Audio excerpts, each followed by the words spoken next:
Hello there. Welcome to Not Another Space Opera, a Dark Matter one-shot presented by Bard and Barbarian and Mage Hand Press. I am your Dungeon Master this evening, Diana D'Amico. I am the Business Relations Specialist over at Die Hard Dice, among other things. I'm one half of Bard and Barbarian, and I do all kinds of stuff across the internet. Thank you for joining me. I have a whole bunch of really talented folks to run through adventure tonight. So let's start off with Justice. Who are you and where can people find you through the week? Hello, my name is Justice Armin. I am a writer and a goblin at Beetle and Grimm's. You can typically find me on Twitter at Justice_Armin. We're in the dark recesses of the internet, researching, waiting, watching. Yeah, professional creep. Okay, cool. Gabe, what about you? Hi, my name is Gabe at Gabe James Games. You can You're find me real across the quiet, internet. Gabe. Let me fix that real quick. There we Hi, go. my name is Gabe, Gabe James Games. You can find me in the happier recesses of the internet, doing game design for digital and tabletop, occasional voice acting, and often narrative work, or cosplay. And yeah, I don't know. I don't have anything as edgy as Justice. I'm just happy and I like to dance in the woods. You do great cosplay. The Witcher thing was amazing. I got more for that. I'm very excited. It was hella good.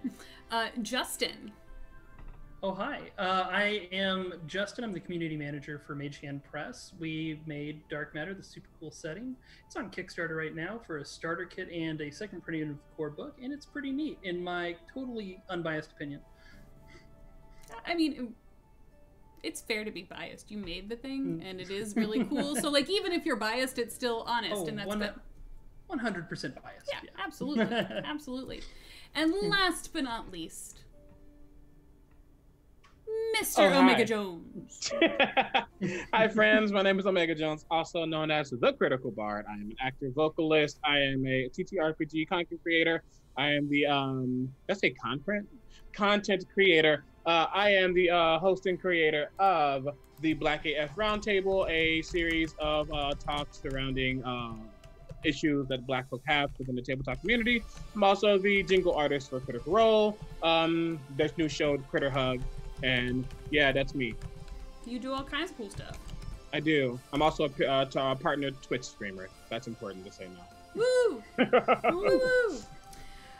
Well, we are going to be playing through a Dark Matter one-shot. This has nothing to do with the Kickstarter, and in all likelihood is probably not entirely Dark Matter material, because I don't really know what I'm doing, but if you like D&D in space, go and check them out. The core rulebook came out in 2018, Justin? Yep. And it is an incredible campaign setting if you're getting a little burnt out on the typical medieval style D&D game. So, tonight, we begin our adventure at the Arpeggio Opera House. This satellite opera house has been created as a hub of the finer things spread throughout the verse. It is a 5-star luxury spa, an incredible hotel with amazing views, as well as one of the grandest opera houses ever to be seen. It's decorated in a typical Terran style, plush red velvet all over the place, lots of gold brocade and filigree, and tonight is the grand opening. Now, this opera house is designed to hold about 10,000 visitors on any given day. However, for the grand opening, 250 elite invitations were sent out to individuals of influence and wealth across the universe.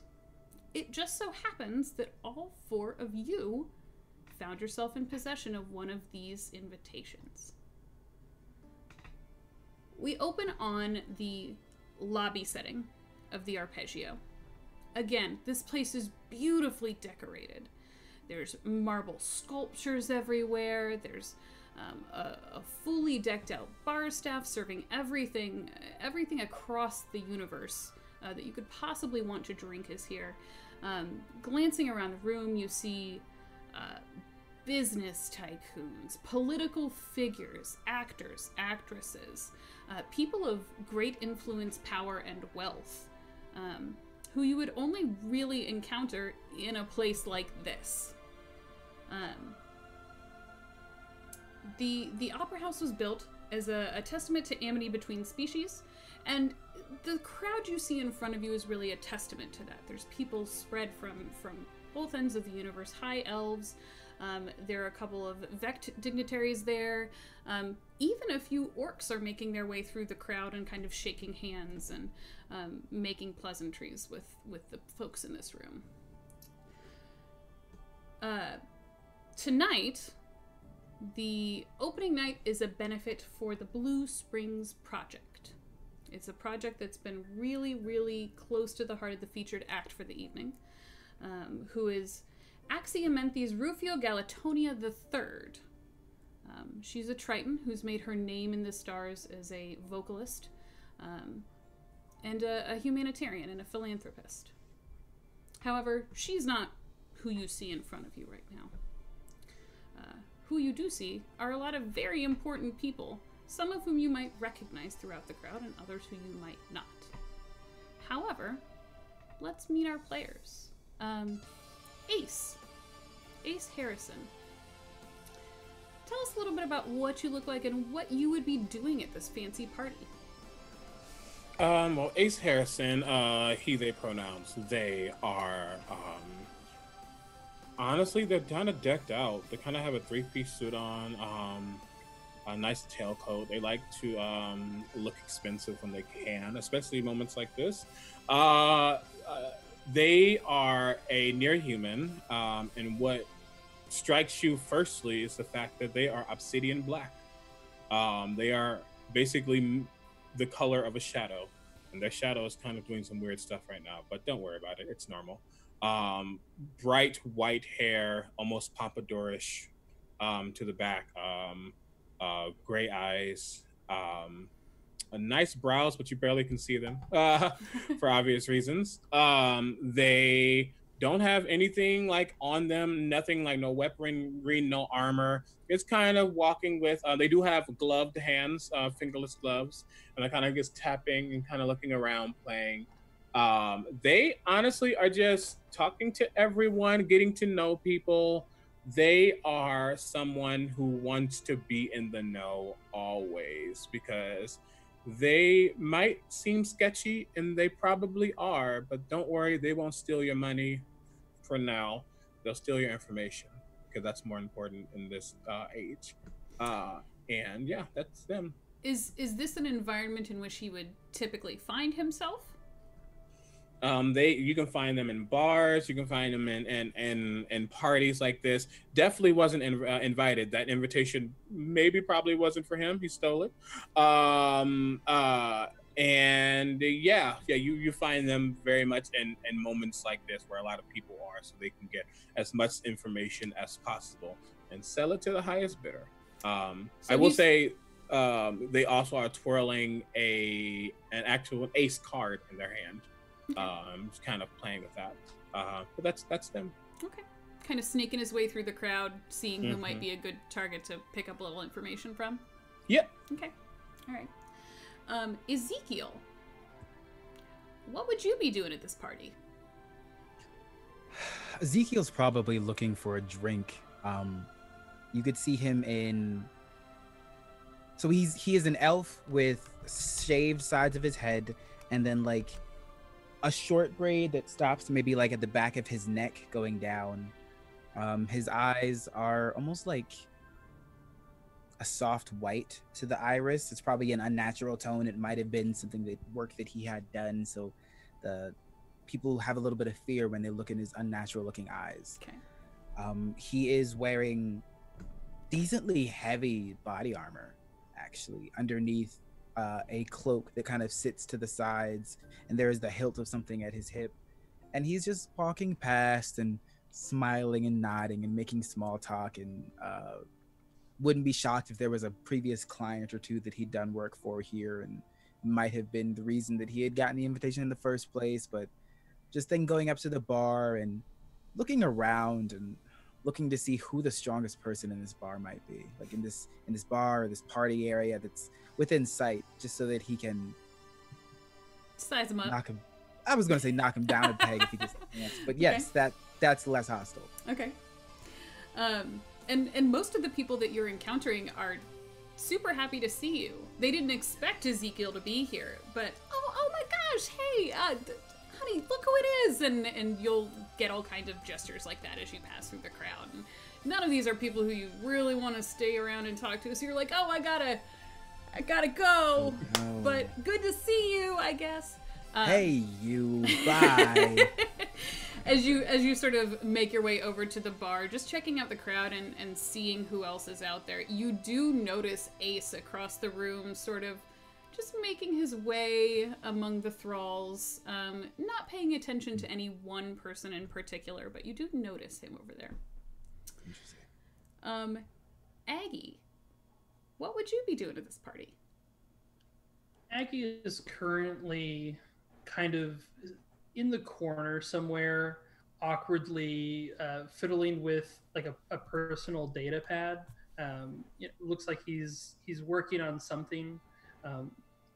Aggie's a nautilid, and nautilids essentially are fish people that walk around in what looks like an old-timey diving suit, and so he's wearing that. But to make it a little bit more fancy, he's added a little bow tie. Cute.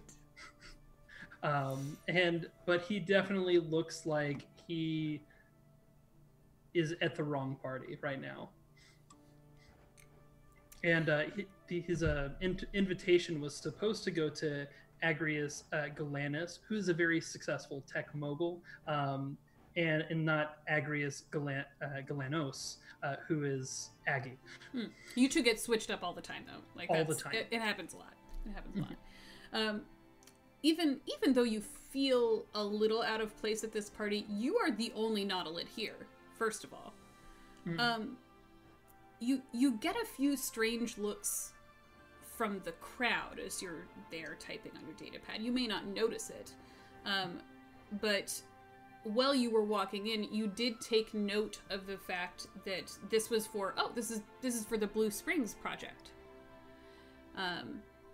It's something you're familiar with, but you also know that the Blue Springs project is a large political thing right now. So even though it directly affects nautilids and the nautilid homeworld,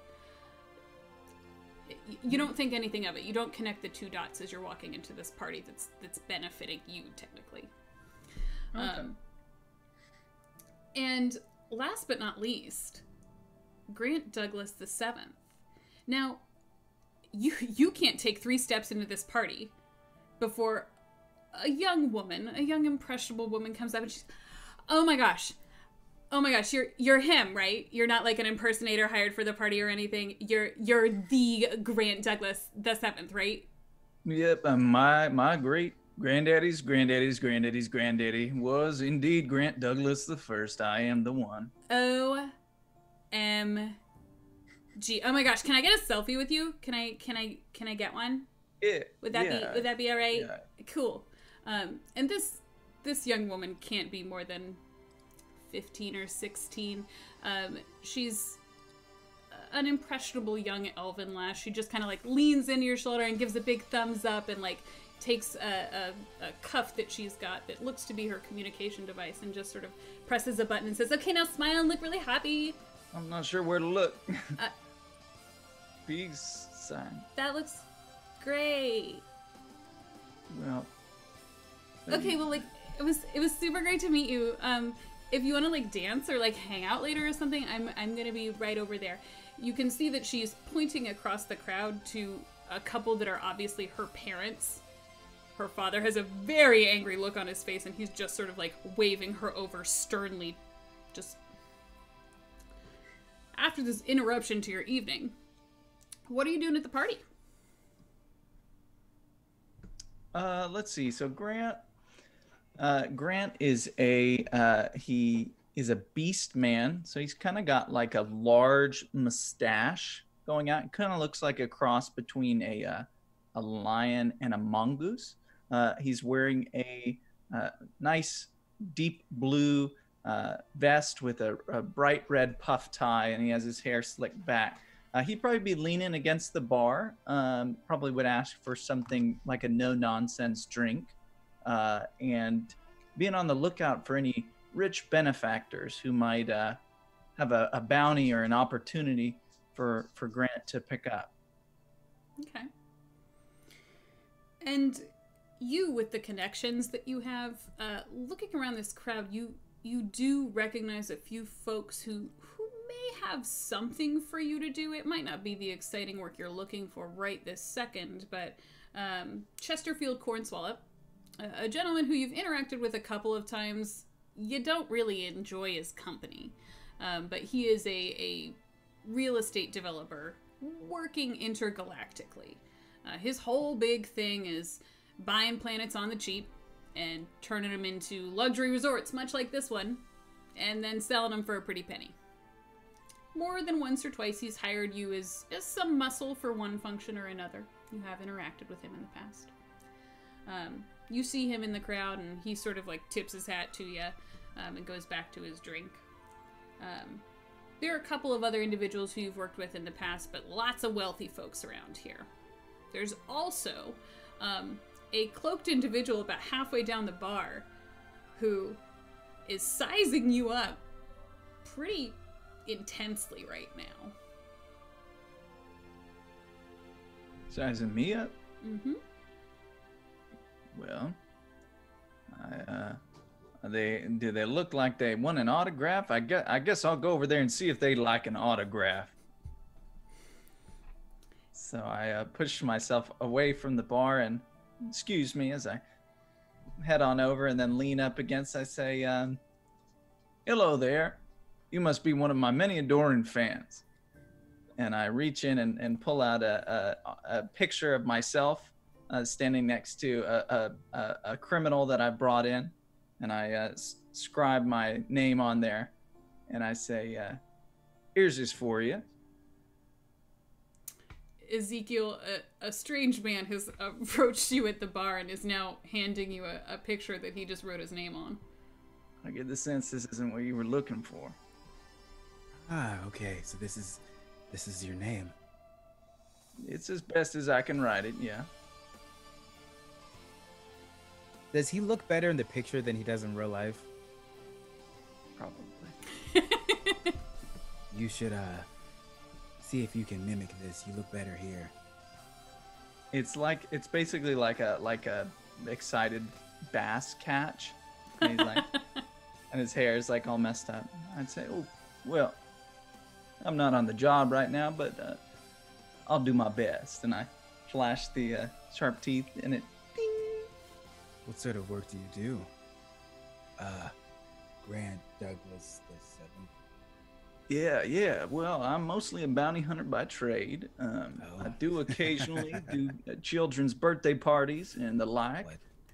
What about you? And I hold out my paw for a handshake. I say, "Name's Grant." And I'll shake his hand. Name's Ezekiel. Nice to meet you, Ezekiel. What do you do for work? I'm somewhat of a gladiator. That sounds mighty interesting. I'm sure you have a few stories to tell. At that moment, he probably like taps the thing on the back of his head, and then like a full face, like metal helmet comes across his face. Oh, you'd be surprised. Oh God, fantasy sci-fi is so awesome. I'm not expecting that. Well, I am surprised, and I tap the bar, and I'm definitely buying you a drink. There's a woman who's kind of come up behind you, Grant, to get a refill. It looks like she's already had a couple. To get a refill of her beverage, and she sees this thing just appear, and she just sort of grabs a glass near her and stumbles back into the crowd. That happens more than you think. Or less. And as you two are kind of having this conversation, Ace, you've seen these two enter the room. And you know who Grant Douglas the Seventh is. Everyone knows who Grant Douglas the Seventh is. So you sort of begin to make your way through the crowd nonchalantly in that direction because you know that secrets about celebrities, that's a lot of cash. And you see other people that you recognize along the way. There's the Benthwaite Enterprises CEO, Marcus Intwell, is there having a very heated business discussion about stocks and values and this investment opportunity and things like that, while his drunken wife Bitsy sips at a drink, kind of leaning very heavily into his side. But you do slowly make your way across the room closer to these two out-of-place individuals who are having a conversation about mercenary work.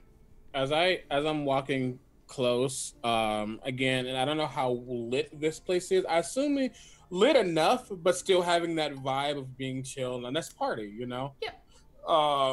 As I'm walking, excuse me, I'm going to attempt to just pickpocket just very subtly as I walk forward.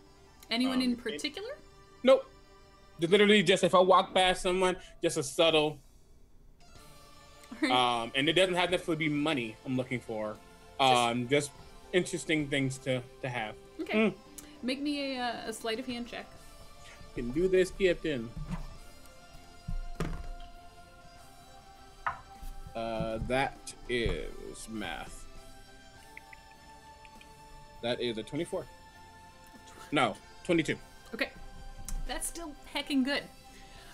You pass by a middle-aged woman, very, very rotund in nature, but she has her purse just, like, obviously, like, hanging open to her side.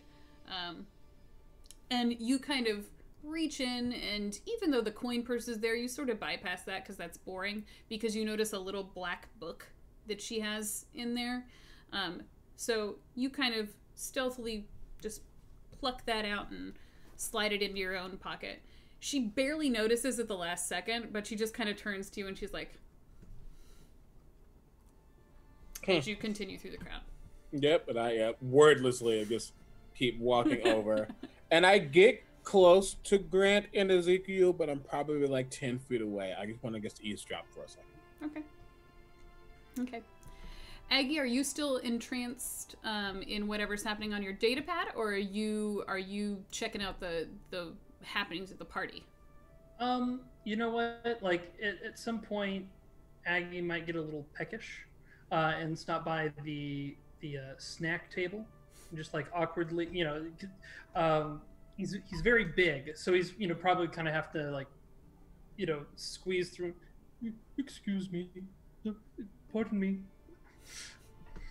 And every couple of steps, because this is a full room, people will stop you and they'll say things like, "Oh my gosh, you're so brave," or, like, "May the gods look upon you with favor." Like, very encouraging statements to say to a stranger. It just seems kind of off to you, but you do manage to make your way through and grab some snacks to enjoy. Oh, okay. Thank you. Right. And just really quickly while I kind of wait off to the side. I don't know if Aggie is close to like where the drinks would be at all. It's sort of a long connected table, so there's the bar and then there's like a little snack buffet off to the side.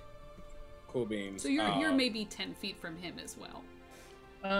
And he would probably get a drink at some point. And the way he'll drink it is he's just going to like open a hatch on top and just kind of dump it into his helmet. Oh no. Awesome. Aggie is best boy. I will definitely notice that. Not saying anything about it, but I will notice that. But I'm just simply holding up a joker in my hand, and I kind of flip it, and then I flip it again, and the joker's no longer there. But you do see the hand of the joker floating as I catch Mage Hand, and that hand just goes over and grabs like the nearest drink and brings it back towards me. But that's all. I just want to get a drink. Aggie, you saw a little bit of that happen. Yeah. So Aggie definitely just like kind of stops and just like looks, and like watches the hand in the glass. And just... It like stops and looks, and then it keeps going.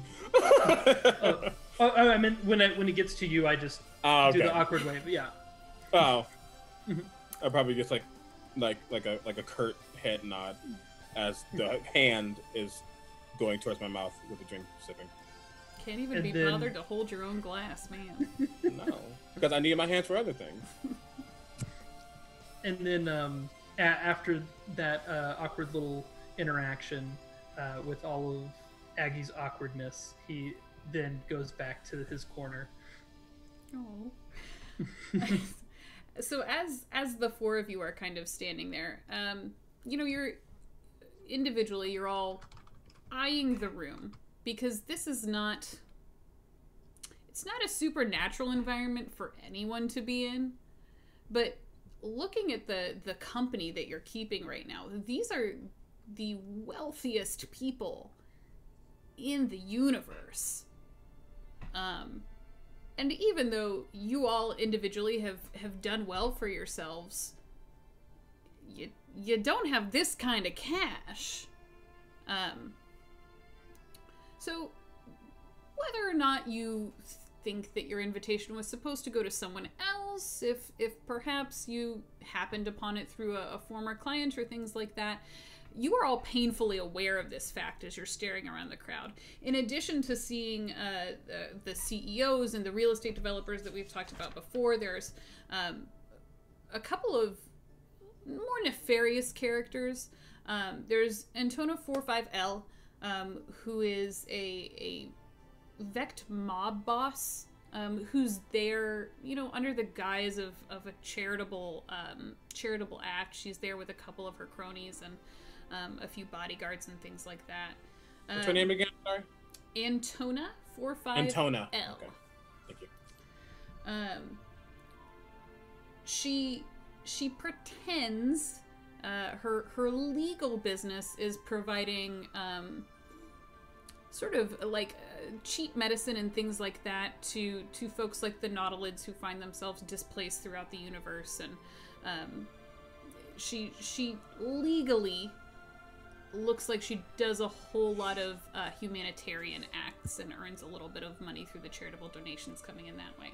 However, all of you are smart enough to recognize that this woman, robot, sentient being, she's doing some nefarious stuff. She's dealing roach on the side. She's actually operating sort of a black market for some of those more complicated medical procedures, things that the Nautilids don't have access to very much now because they are so scattered throughout the verse, being a displaced species. In addition to some of the nefarious folks, there's also someone who you all recognize as having potentially worked with them in the past. Arvox, who is an albino, ambiguous high elf, who owns a terraforming company, and they are in part responsible for the existence of this station because they're really good at building things that people can live on. But looking around, this is the kind of company you're keeping right now, and this is a very unique opportunity for all of you. And as you're sort of taking this in and absorbing that fact, a large holographic screen sort of comes to light in the middle of the room. The lights dim just a little bit to give you all a clearer view of this, and there's a voiceover that you recognize as Axiomanthes, the featured act of the evening, where she says, "Greetings, guests, and welcome to the grand opening of the Arpeggio Opera House. It is my deepest pleasure to bring you here tonight. We are doing good work for the Blue Springs Project in the hopes that we can return the Nautilids to a planet that is entirely theirs, and we appreciate all of the charitable contributions that you all will undoubtedly make this evening. The Arpeggio Opera House is being built as an exchange program for youth throughout the universe to express themselves in their artistry and to work together to build a better future. However, we must first address the fact that the Nautilids have no home. And that is why we're working for the Blue Springs Project this evening. The Blue Springs Project is an attempt to take over a terraformed planet that houses abundant natural resources, including something not unlike Poseidon's Tears. We want to reclaim this land and give it to the Nautilids, whose home was destroyed, in order to give them a safe space throughout the universe. This is but one of many charitable organizations that the Arpeggio Opera House will be working with this year. And then the announcement kind of trails off into another series of things that they're going to be trying to do. You know, it's sort of like the NPR charity drives where they're talking about this broadcasting brought by your donations, things like that. So the voiceover just continues to talk about all of these other things that you could give money to. And the video sort of ends with a beautiful logo of the Blue Springs Project, and it's a terraformed planet that is entirely water. It's nothing but blue.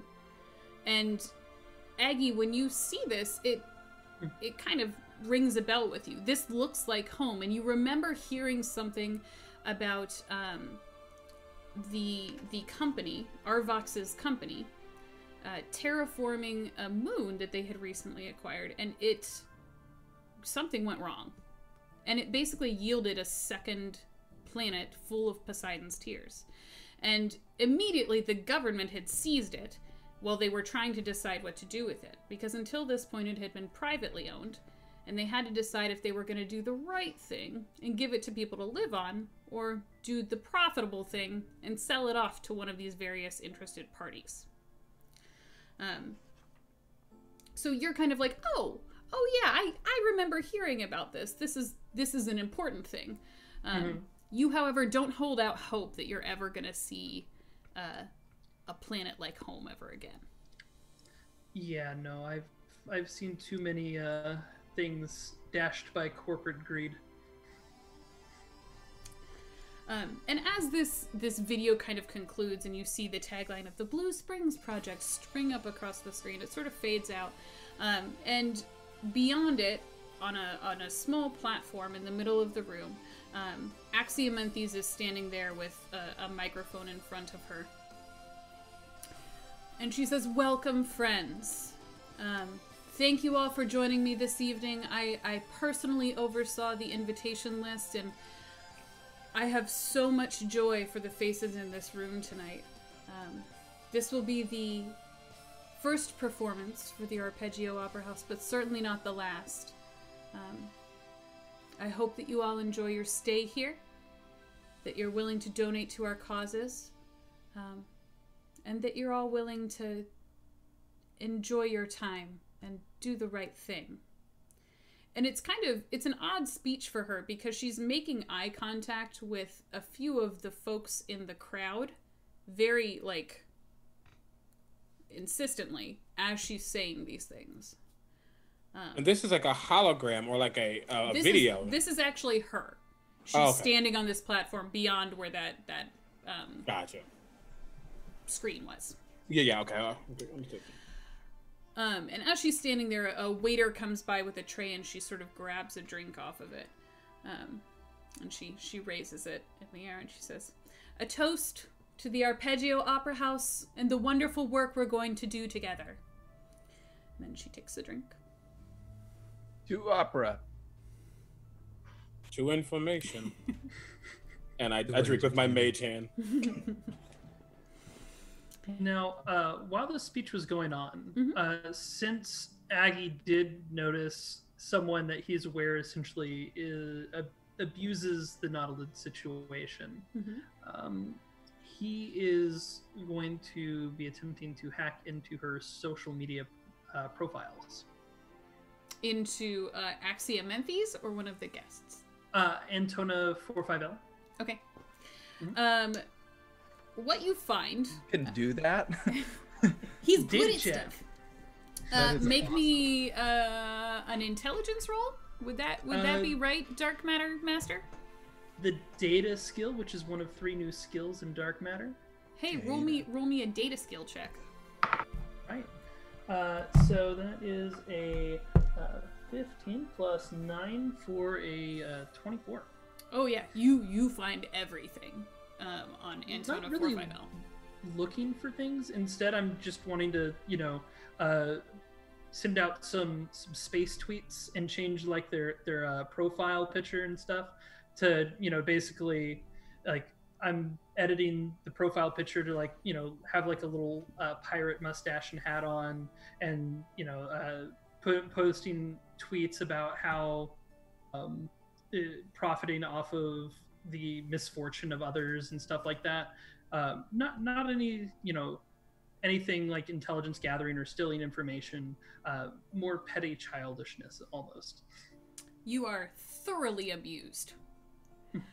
You go through a couple of like profile pictures and things like that, and you put like a little fake finger sticking up her nose, and which is funny because she is basically an android and doesn't really have a nose. Like it's just silly things throughout the internet. And you enjoy that. You enjoy it.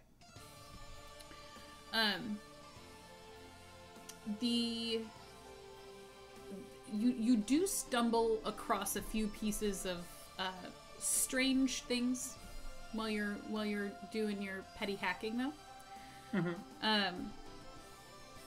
You pick up on the fact that she and Axiomanthes have had a lot of correspondence lately, and knowing that Axiomanthes is a very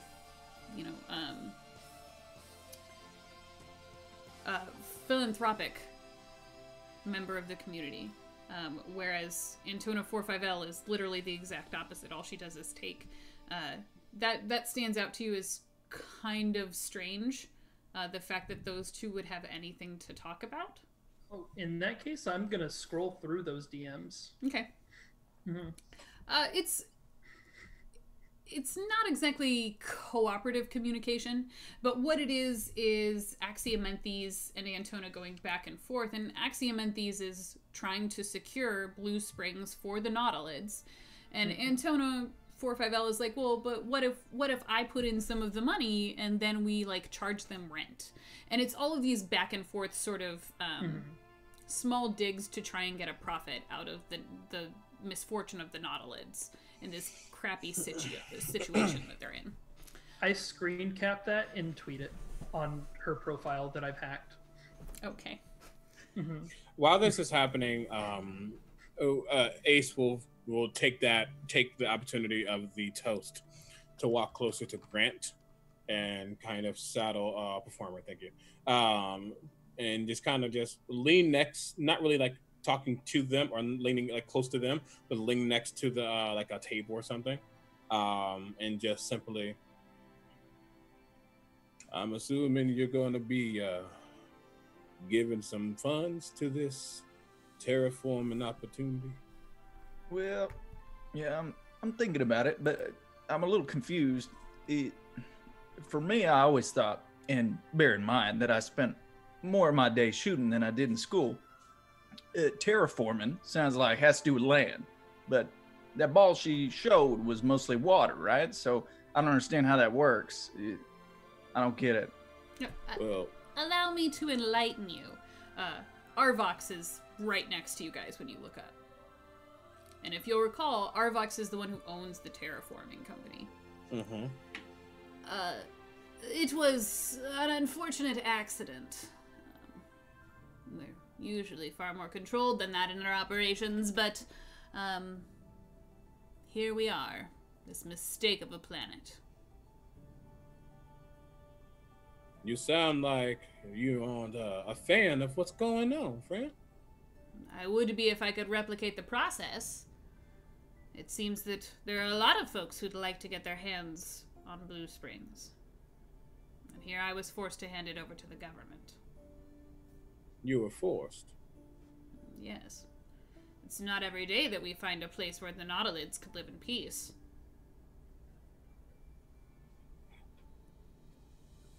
If it was your place and they just took it from you, what do you want now? To take it back? To have a hand in it? What is your goal while you're here? I've heard of you, Ace Harrison. I know better than to tell you things that I can barely admit to myself. And he'll pick up a glass and turn back into the crowd and sort of make his way away.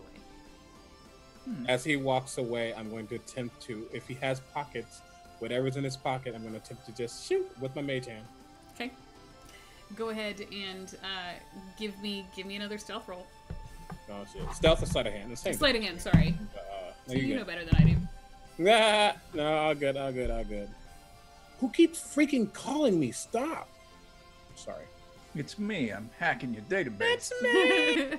That is. Ooh. Let me tell you, it was almost a natural one. Ooh, it was almost bad. That is a 25. Okay. You go into Arvox's pocket and come out with a piece of paper that just has what you recognize to be a room number on it. Okay. And I truthfully don't care if Grant or Ezekiel sees this. Okay. But yeah, I'll hold that and look at it and pocket it. Grant and Ezekiel, this happened right next to you. Are you paying attention to this while it's happening?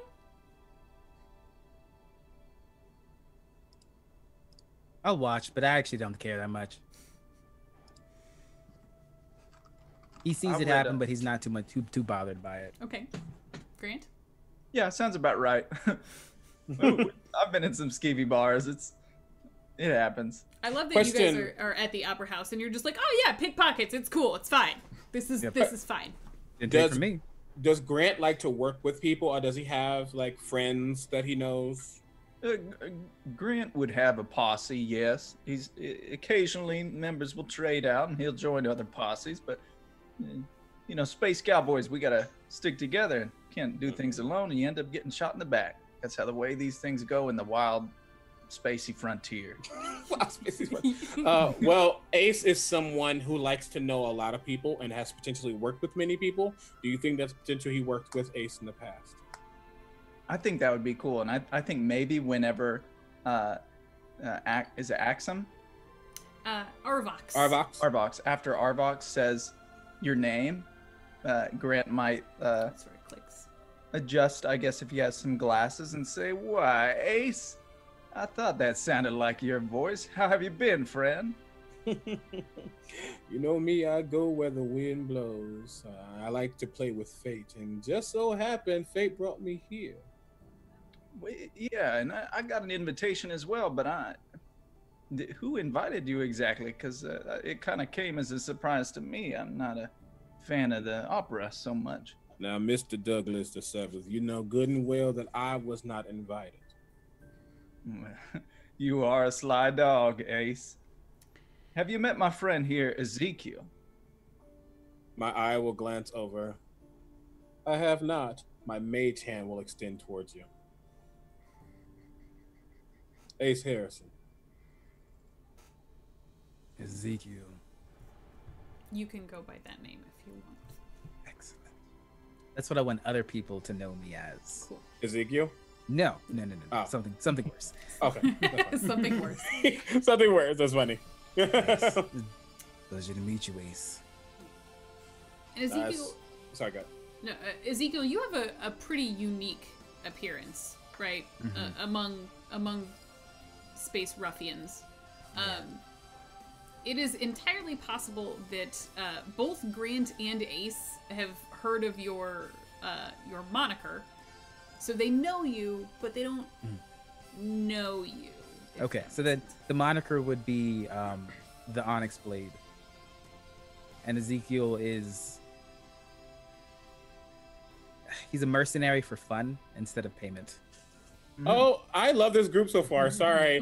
I love that. He's for fun. I'm for information. Aggie just being a hot mess. And then there's Aggie's Grant with his adorable. celebrity status. Aggie's like, I'm going to put a pirate face on this person who probably can kill me. And you Cool. all kind of see Aggie over in the corner, like messing around on his data pad and just sort of like giggling to himself while he's there. And about this time, the lights start to flash.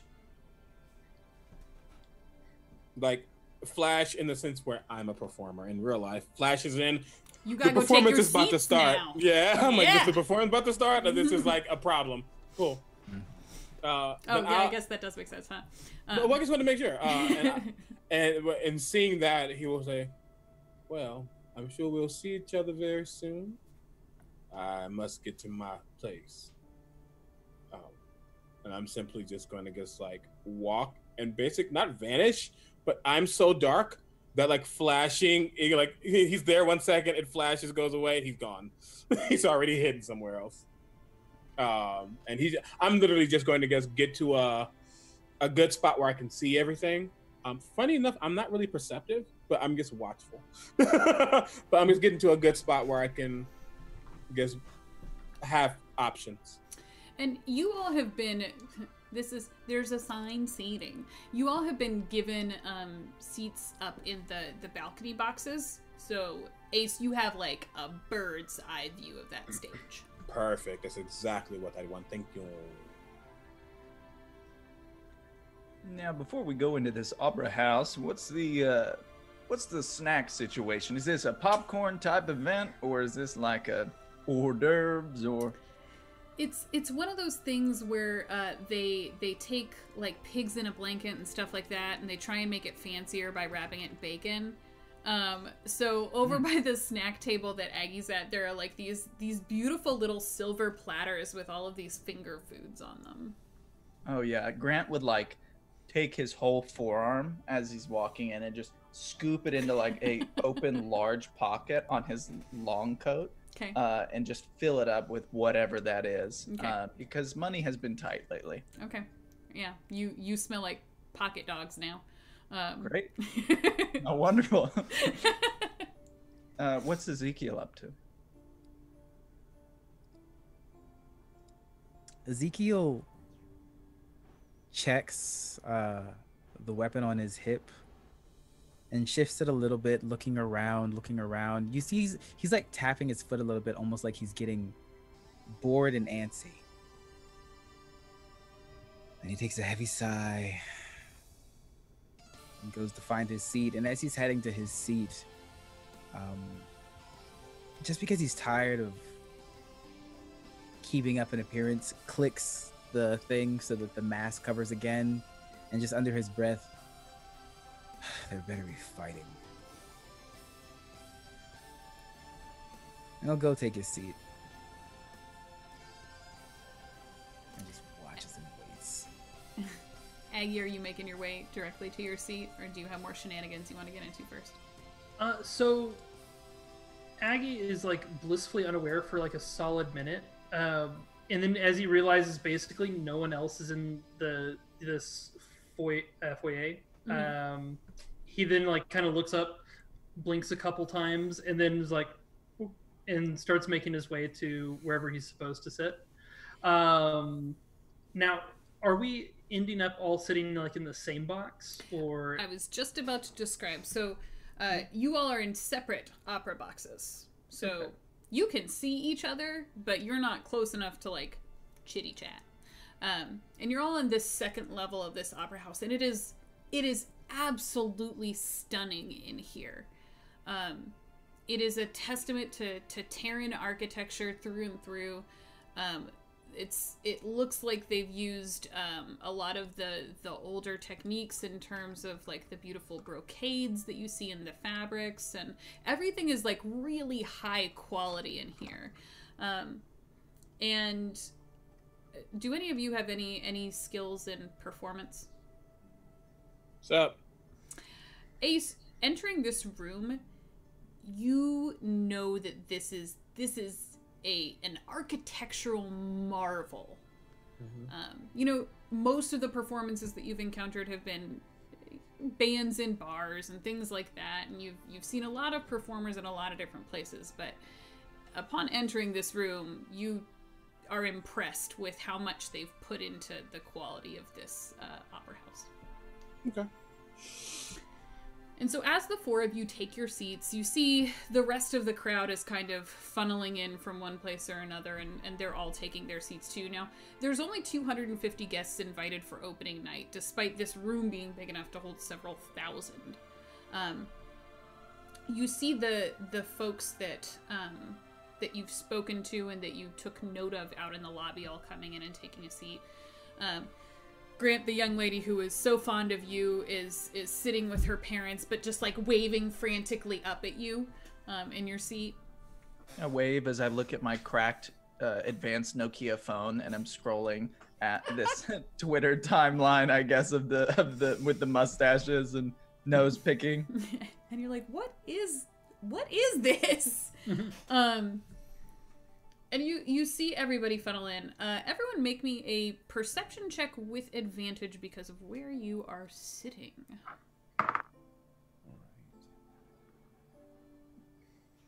I shouldn't have got this high, but I got a 16. Okay.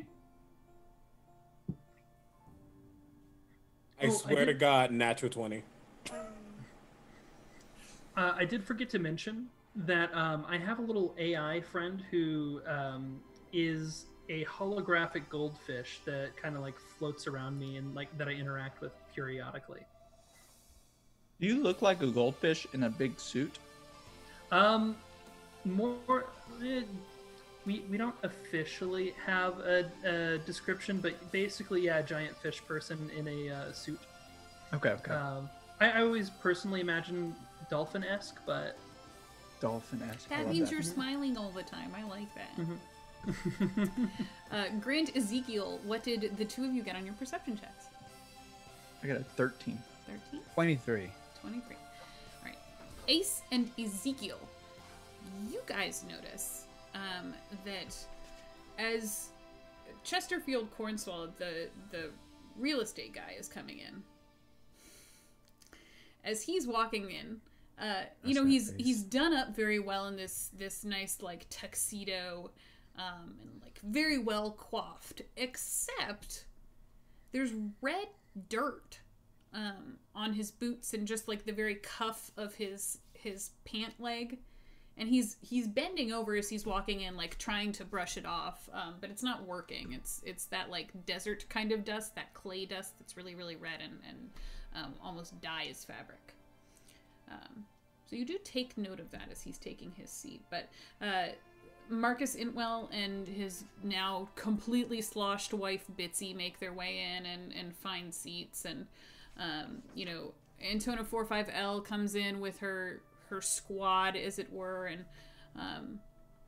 they all have a seat, and so Arvox comes in and has a seat.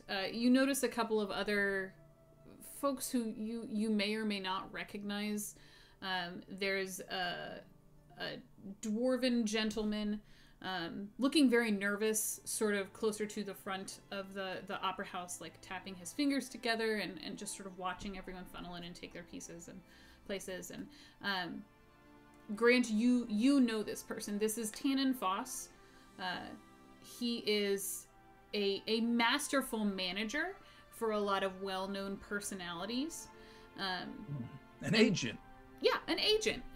He's also Axiomanthes' best friend and the person who put up the money for the whole opera house, the whole shindig. So you've probably interacted with him on some level. On stage, there's an Avia Ra, young lady with beautiful golden feathers, sitting there plucking away at a harp as everyone sort of takes their seat. Just testing out chords and the acoustics in the room, but it is beautiful to listen to. And once everyone sort of sits down and gets cozy, the lights flash a couple more times, and then the house lights lower and a spot comes up on stage, and Axiomanthes walks out from stage left. Everyone applauds. You guys can choose if you do or not, or if you're just sitting there judging as she makes her way across the stage. I see everyone else applauding. And as far as arias go, this is a masterpiece performed by two masterful artists. think Plava Laguna, like that kind of scene that actually inspired this whole thing. Nice. And she's just belting and wailing while this harpist keeps up with her chord for chord. And it's funny that this is the aria she's chosen, because it actually comes from a space opera about a displaced youth who has no home and who is traveling the universe trying to find a place where he fits in. So it's very on brand for the evening. And as she sings out the final note of this aria, a single tear is going to roll down her cheek. She'll reach up and just kind of grab her throat for a second and collapse on stage. Like collapse? Like dead collapse? You don't know at first. But it takes a minute. Because everyone was so entranced by the song, they weren't quite sure what was happening there. They thought it might have been part of the act at first. But they go, the Tannenfoss runs across the stage with an orcish gentleman who none of you have seen before, and they drop to their knees at her side, and you can see they're like checking for signs of life and things like this, and people in the house seats are now like kind of sitting up and standing and trying to take note of what's happening, and everyone looks very concerned. Is anybody down there from where we can see at the top, is anybody like slowly trying to back out? Make me a perception check. Ooh, okay. So again, I'm not really perceptive. I was really shook at that natural 20. That's a 16. That's still enough to notice. No one is backing out and leaving, but there are a few individuals who aren't behaving the way that you thought they would. A lot of Antona 45L's crew is just kind of sitting there. And actually, if you look close enough, she's almost smirking right now. Mm. But Tannenfoss rises from Axiomenthes' side and confused, he has a piece of paper in his hand. And he walks over to where the microphone is. Ladies and gentlemen, I regret to inform you that Axiomenthes is dead. It seems that a grave crime has been perpetrated this evening. We'd like to ask everyone to return to their cabins and let us get this figured out before anyone departs. We'll be closing down the shuttle bay. We appreciate your patience while we try and figure out what's happened. I'm going from my box. I'm going to take out. There's probably like a two of clubs, I'll say. Okay. And I'm going to write something on it. I'm going to fold it 2 times, and then like in a puff of smoke is going to disappear. Okay. And it's actually going to appear either in front of Ezekiel, like fall right in front of Ezekiel, or if he has a hand open, it's going to appear in your hand as I cast Cryptogram. I'll do the open hand.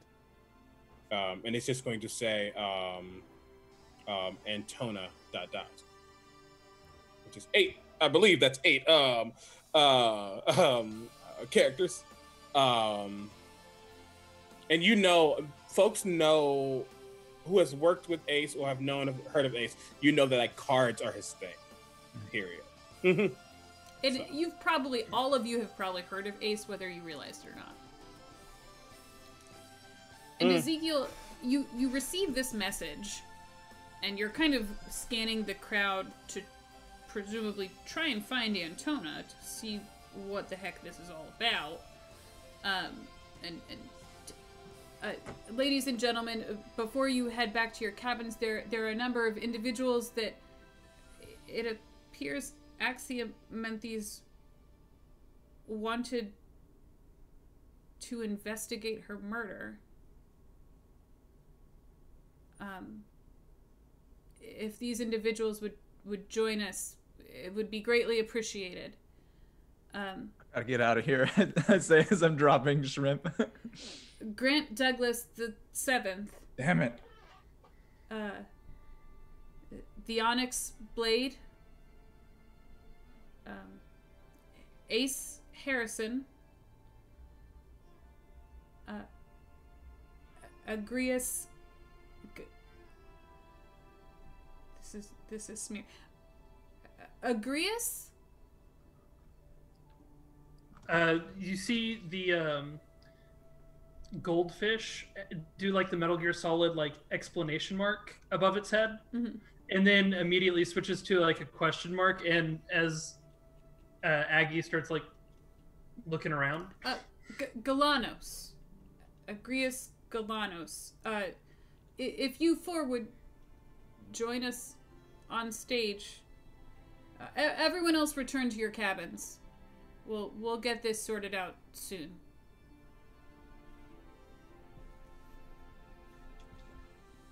How far a drop is it from the balcony to the ground? About 25 feet. Oh, that's fine. It looks like this could be fun. And then I'm just gonna jump down. Give me an acrobatics check. Deal. I'm good at that one. Oh my god, I'm way better at that one than I thought. 26. Yeah. What does this look like? Because I'm imagining some flair here. It's like that over-the-top anime moment where he like leans over the balcony and then just leaps over and does a little bit of a spin. And as he's going down, the cloak is going up, and you can see that there is like black armor with a gray silver lining all across his body, chest, and head. Okay. And there is what looks to be a large hilt of a blade on his right hip, actually. And then he kind of just slams into the ground in that weird like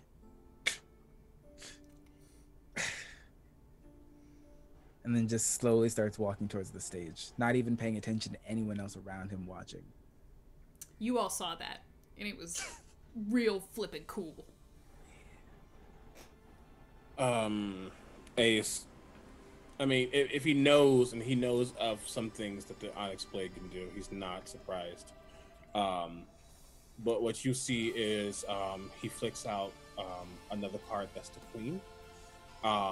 And there's something in her hand that almost looks like a rope or something, a hook, unsure. But literally from the card, a hook shot comes down. And I literally hook my shot down towards the ground as I cast Phantom Hook Shot that gets me 30 feet to where I need to go. Are you aiming like for the stage, or are you aiming just at the ground kind of a look? I'm just gonna go straight to the ground and then walk for it, you know. So Ezekiel does his like superhero landing, and he's like ready to go, good for battle, like let's do this. And then Ace sort of just like quick as lightning sticks his landing on the ground floor. Grant and Aggie, you see these two things happen. Grant, how would you be behaving? Seeing as I just had a mess of shrimp, I'm gonna be taking the stairs. Are you hustling or just kind of like? No, I'm taking my sweet Okay. time. I'm finishing that pocket out, turning it inside out, and thinking about how cool Ace and Ezekiel are, and be like, man, if I hadn't eaten all that shrimp, I would have totally looked so cool. I think. Damn maybe. you, shellfish. Yeah. Aggie, what about you? So Aggie sees them do their thing and just like, oh, jeez, and then gets up and like awkwardly, slowly makes his way, down the stairs through the concert hall. Probably bumps into Grant. Oh hi, and Oh, hey there. Were you one of the names that were called? yeah, Agrius. You can call me Aggie. Maggie, nice to meet you. I'm Grant. Good to meet you. Murder, huh? And I looked down at the shrimp in my hand. I was like, no, I wouldn't eat. No, and I put them back in. No, not murder. No, I eat shrimp too. That's the person on we're investigating apparently. Oh yeah. I thought that was part of the show for the longest time. Yeah. I'm definitely not. This wasn't how I thought my day would go. Well, I didn't quite know. And I'll just keep walking down probably what is a carpeted stairway or And something. I don't know, space carpet? Space Future carpet. Carpet in space. Zero gravity carpet. And as Eggy and Grant kind of like make their way up the aisles, people are funneling out of that space, and everyone looks very worried going back to their cabins, kind of whispering to each other about Axia Mentis is gone, and how could this happen? And she was such a good person, and you just hear all of that on the way back up to the stage. And Ace and Ezekiel, you guys probably arrive a few moments before the others, but Tenon is standing exactly where he had been when he made this announcement, just looking shocked, just white as a ghost, and it would be hard to tell, but his mustache, which is usually very fluffed up and like well coiffed, is just sort of like in a cartoon. It's sort of gone sad and limp as he's standing there. Meanwhile, the orc is still hunched over by the body, and he kind of looks up and he goes, "Why would she ask people to investigate her own murder? That doesn't make any sense." Actually, it makes perfect sense. She It's knew because go for she it. knew she was going to die. Well, if she knew she was gonna die, how come she didn't avoid it? Sometimes the grand design doesn't mean saving yourself. Sometimes it's for the better good. I can tell you right now, I wouldn't be letting myself die personally. But Axia Mentis is a performer. Got to go out with a bang, right? And Tenon will kind of turn around again numbly and kind of say, "No, Ux, she saw this coming. It makes more sense now, what she told me earlier." So what you're saying is, you could have prevented this and did it. Well, I didn't know she was planning on dying. With everything she's doing right now, she's been getting death threats for months. Aggie and Grant, you guys will probably come up right about this time. Well, that sounds to me like an important piece of evidence. hi. Hi. I'm sorry. You guys are the ones that were on the list? Yeah. Yes. Okay. Well, I mean, if today I'm has, shocked too. if today has taught me anything, it's that Axia had a lot of things going on that she never told me about. Ux, can you tell what happened? And he's still kind of trying to like look over her body and figure out what's going on there. Could I bend down and kind of look at it? Um, Figure out, I guess. I'm not like some medicine man. I mean, I'll do a medicine if you want me to, but I'm just trying to figure out simple stuff. What about, like, is there anything coming out of her mouth? Is it poison? Like, how is, things of that nature, what's going on? Sure. Give me an investigation check. Investigation. Investigation. No. That's an 11 with a +9. You can tell she's dead. Yep. Super dead. Super dead. Probably not natural. Because looking at her, you can tell she's still pretty young. Looks to be pretty fit. I guess get up and I turn around. Well, she died. We'll figure that part out. I'll try. And Aggie will look down and he's like kind of like consulting with the goldfish as he looks and examines things and does some scans with some devices he had in his pocket. And I'll roll that investigation check. Do it. And that is a why can't I math right now? 13 plus 9, 22. You can also tell that she's dead. However, you looking at this corpse, you see sort of a trail of foamy spittle, and sort of a few burst capillaries surrounding her eyes, and you know this to be a poison of some kind, a fast-acting poison. I don't know what poisoned her or how she got poisoned, but if you look here and here, and like the fish has like a little like pointer stick that it's materialized and is pointing at the different things as Aggie's talking about it. You can tell that is clearly a poison of some kind because of these things. Ux is gonna kind of like swat at you. Have you no respect for the dead? Honestly, Tenen, I don't know why these guys were chosen, but they don't seem to have a whole lot of idea what they're doing. How did you guys get in here? So I told you that it was poison, and you tell me that I don't know anything? Seem pretty experienced to me. Okay, fine, but I could have told you that was poison. I could have. With what evidence would you have gathered? Just a guess? Tenen, what are they doing here? Can I look at her tongue? Yeah, give me an investigation. Well, no, you don't need to do that to look at her tongue. You can just look at her tongue. It is bright blue. Okay. Her circulation is shot.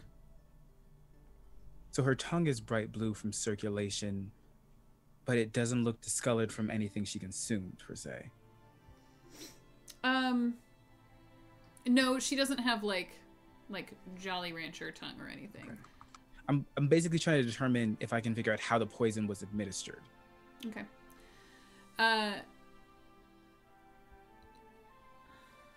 Like if it was something she ate, if it was something that someone like injected into her and made her have issues breathing. Let's say that rather than look at her tongue to try and see if she swallowed anything, would it be safe to say that if you thought she had possibly been injected, you were looking for puncture marks?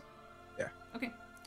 And her arms are exposed. She's just sort of wearing a simple shift dress, and looking at her flesh, everything seems normal there. There's nothing amiss, which kind of makes sense because you got to figure if you're gonna get injected with something, you probably see that needle coming, right? Tenen will sort of shake from his off for a moment. I'm so sorry. Will you all come with me? I think I need to show you guys something. Oops, can we use your office? Great. And he'll just sort of like rush off stage left back to one of the behind the scenes rooms. And this is Tenen is who again? Tenen is the manager for Axiomenthes. Lifelong friend. Like you rarely ever saw the two of them apart when she was making public appearances. And he also put up all the money to build the opera house. Okay, and the orc. Who's the orc? The orc, no one has asked. And he's the one who's been complaining. Oh yeah. Yeah. Okay. And I was gonna say, and who exactly? No, that's not it. And who exactly are you? Oops. Security. Security. The one whose literal job it is to protect those. Well, look, I can't keep an eye on everybody at once. I wasn't told that there was gonna be a murder. I don't plan for stuff like this. Well, Ooks, it is your job to plan for stuff like this. But listen, we're not here to take your job or anything. What we just want to know is We want some nice conversation here, some cooperation, so we can figure out that why this poor innocent person was poisoned in such a way. Ooks don't know nothing. Tenon knows everything. Go with Tenon. Stupid second day on the job. I can't believe crap like this happens. He'll just sit there mumbling to himself for a minute. Does he actually not know anything? Make me an insight check. No. Just to clarify, is Luke's security for Security for the Allegra. the Opera House? Yep, the whole Okay. Opera House. He's head of Gotcha. security. Ace, even if you rolled a nat 1, you get the sense from your brief interaction with Ooks that he is not smart enough to lie his way through life. Valid. This poor gentle soul couldn't tell a lie if he tried. Okay. I mean, wasn't that one, but it was pretty damn low. But okay. Seeing that, I'll just simply say nothing and walk towards the area that Tenon went. Okay. Are you all hanging out with Ooks, or are you going with Tenon? Tenon. Ook seems not smart. Yeah. I'm gonna follow the group. So Tenon has led you back behind the stage to a small, cluttered office. There's piles of paper everywhere. There's like half-built metal detectors and all of this stuff. And there's a tag on the door that says security as you guys walk in. And Tenon is just kind of sitting there, just nervously. If I had known, I would have. I wouldn't have even opened the Opera House today. I had no idea. Axiomanthes has been getting threats since this whole Blue Springs ordeal began. It's no surprise that a lot of people were trying to get their hands on that planet. Axia is supposed to go before the Stellar Council in a couple of days to speak on behalf of the Nautilids. Would have been nice. Oh, we were trying. And in fact, a lot of her enemies are here tonight. We wanted to show them how important this project was and how much it meant to so many people. It had to have been one of them. What would have killing Axiomanthes done for them? Well, Antona recently tweeted this, and I pull up, like, on my own personal profile, just the tweet from Antona. That was totally not me. That doesn't seem like something she would do. Well, you've seen Axiomanthes speak. She's well respected. People like her. She's a powerful ally. And now she's a martyr. Well, yeah, but there were only 250 people here. Aren't you supposed to have like a crowd, like a following? If you're saying she's as respected as you think, her being killed won't look good for anyone. Especially anyone trying to now get this land for themselves.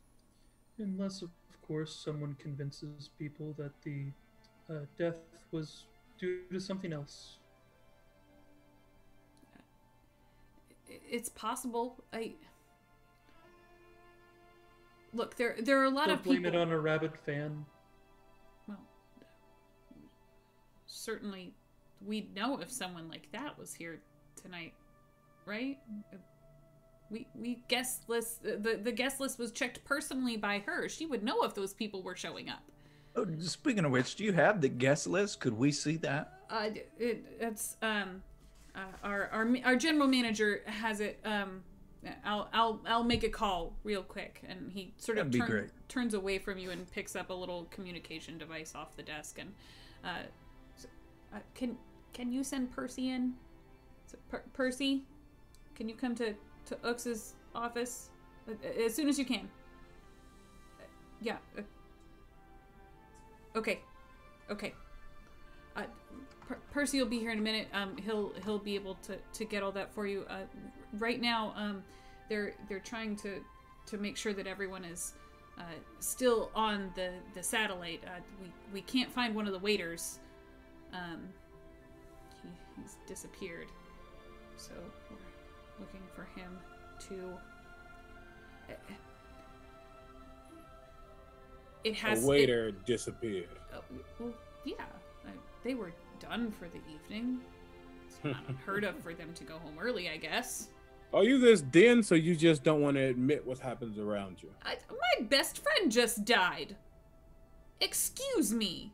She chose the four of you to investigate her murder for God knows what reason. The only one here that I know of who even has a portion of the skill to pull this off is the Onyx Blade, and that's only because I've heard all kinds of stories. While he's talking, my mage hand is going to be around him, attempting to pick something out of his pocket.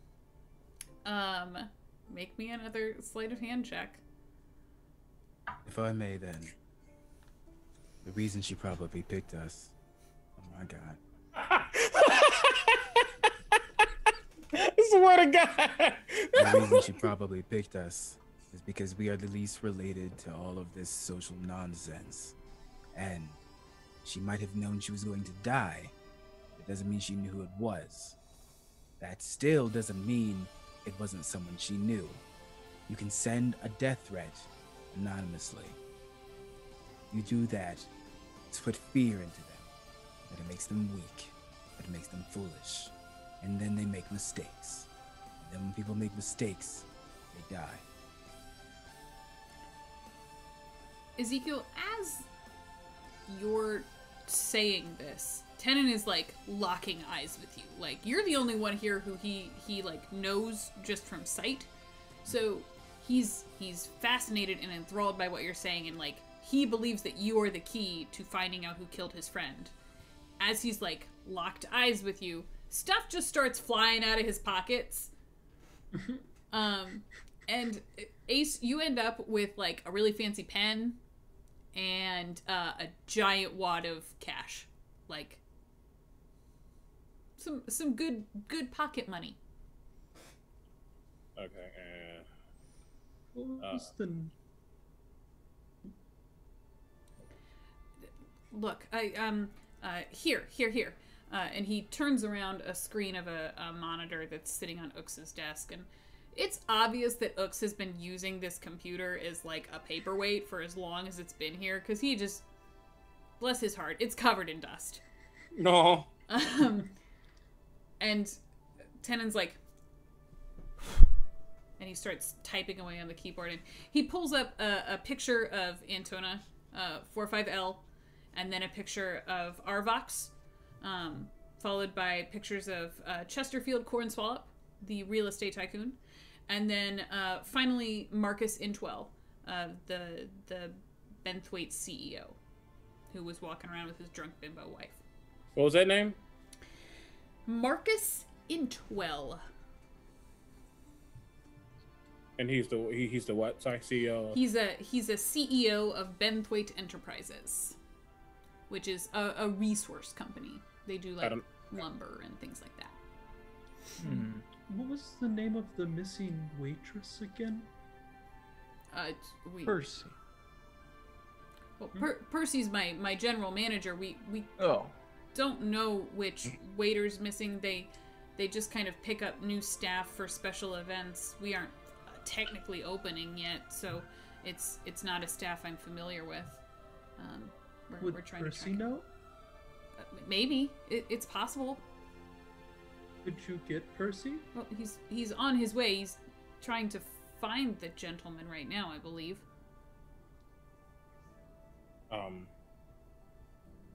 Can you call Percy real quick? Well, I just did, but you don't need to pay attention to Percy right now. The waiter's probably just out smoking or something. Pay attention to these four. These four are the ones who are going to profit the most from that island not going back to that planet, not going back to the Nautilids. Have you ever heard of a red herring? So, If not, I just want you to know that you're correct. It could be one of those four, but we shouldn't rule out everyone, including you and Percy. So I'm going to make sure I do my best to figure out exactly what those four are up to. But you're not ruled out. Percy's not ruled out. Quite frankly, none of these three are ruled out either. Though I highly doubt they had anything to do with it. Also, the waiter might not be the mastermind, but could be the metaphorical smoking gun. That's right. No one shot her. I don't. Metaphorical. Oh, Could be the okay, person that okay. did the poisoning hired by one of these four people that you have on the screen here. Fine. Because if I had that much money, I wouldn't do it myself. I would pay someone if I had enough money to buy a house on every planet. So you're really gonna sit here and tell me how you would murder someone when my best friend was just murdered? And as soon as Tannen finishes that, a gnome, a frantic gnome, is going to burst through the doorway. Ah! Oh my gosh! Oh my gosh! Oh my gosh! Who are you? The investigative team. Who? Did Hi. we hire an investigative team, Tannen? No, Percy. This was something Axiomanthes apparently planned. Did you find that waiter? Yeah, he's having a little bit of an episode though. He's really freaking out. He says he was told to give a drink to Axiomanthes while she was on stage, and well, you know. What's their name? Matthias. Last name? I don't know. I only hired him for the night. He's right outside if you want to go talk to him. Yes, please. Oh, there's something else that you all should see though. Well, I was looking at the security footage because, you know, a crime's been committed. And well, and he'll go over to the same computer that Tannen was just using, and he'll pull up a little video clip that shows a cloaked figure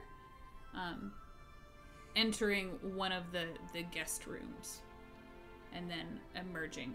The timestamp shows that it was just a couple seconds really later. That's Axia's room. That's definitely not her. This was 3 hours ago. What's the room number? 304.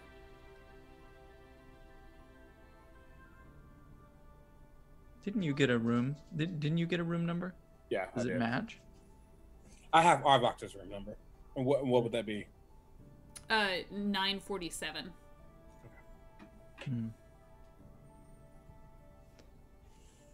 Yeah, I think that maybe if we get this guest list, maybe we should mosey on up there before somebody has a chance to clean that place up. Well, do you think it'll help find her murderer? I always liked Axia. She was always really nice to me. Well, criminals often are really nice. At first. I smile at Grant. You all are very unsettling. I'd say we're very nice. Percy At will first. flee the room. I look at the group. If you all want to go over to Ax's room, I'm actually going to pay my friend Arvox a little visit. Though it won't be me. I think that sounds good. I'm gonna talk to the waiter and then I'll catch up. Here's my comm number, and gives y'all his contact information. Well, Grant, I suppose it's just you and I then. Where are we going? Well, I reckon we could split up, but we could follow them. I don't know. I don't like the idea of splitting across in moments like this. I I don't like the idea of any of you being left alone right now. For me, for the sake of everything that Axia and I were trying to accomplish, do you think you might stick together? Just, it'd be safer that way, especially since there's a murderer on board, and for all I know, it could be one of you. That's true. I simply want to get information and I'll be done. However, if you really truly believe we should be together. Axia did, and her word's good enough for me. We can just wait outside wherever you're going, Ace. Yeah, we'll give you your If you privacy. prefer, yes, to be alone. Since Matthias is right out there, can we stop at him first and then do the thing at the place? I Shouldn't mean, if we take long. approach Matthias now, won't it be even more suspicious? I just need to get some personal information so that I can run some checks.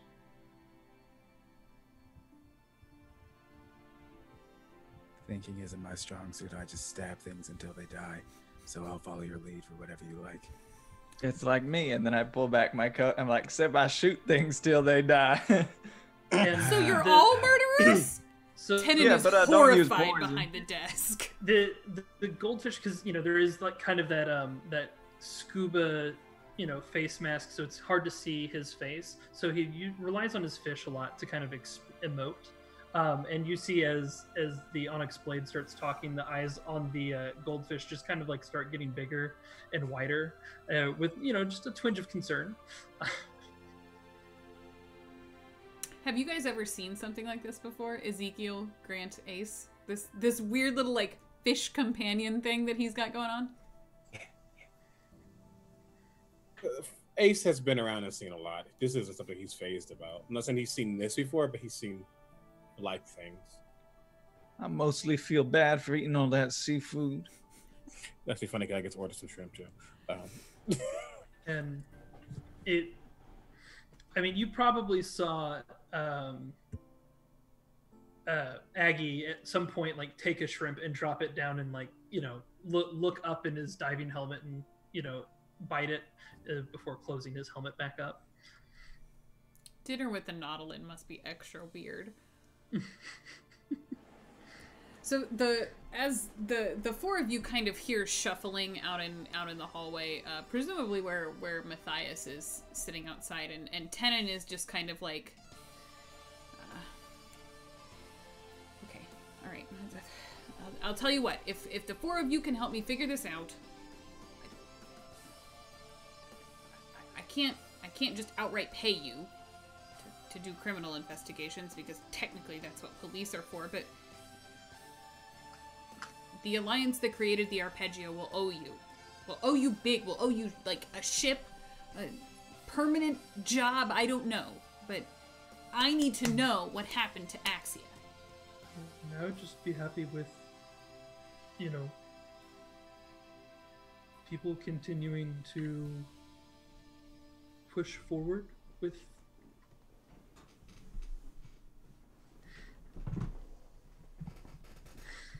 I mean, we that's what all this has been for.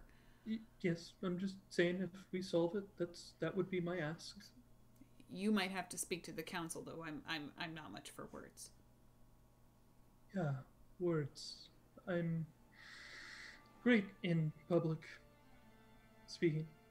And just the thought of it, like he starts kind of just, stumbling over his words. Aggie gets all tongue-tied talking about the future. Mm-hmm. So we going to talk with your waitress friend or not? Yes, let's do that. That sounds far more. Yes.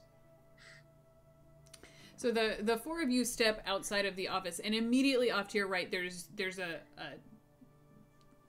Terran, a human, leaning against the wall, hyperventilating.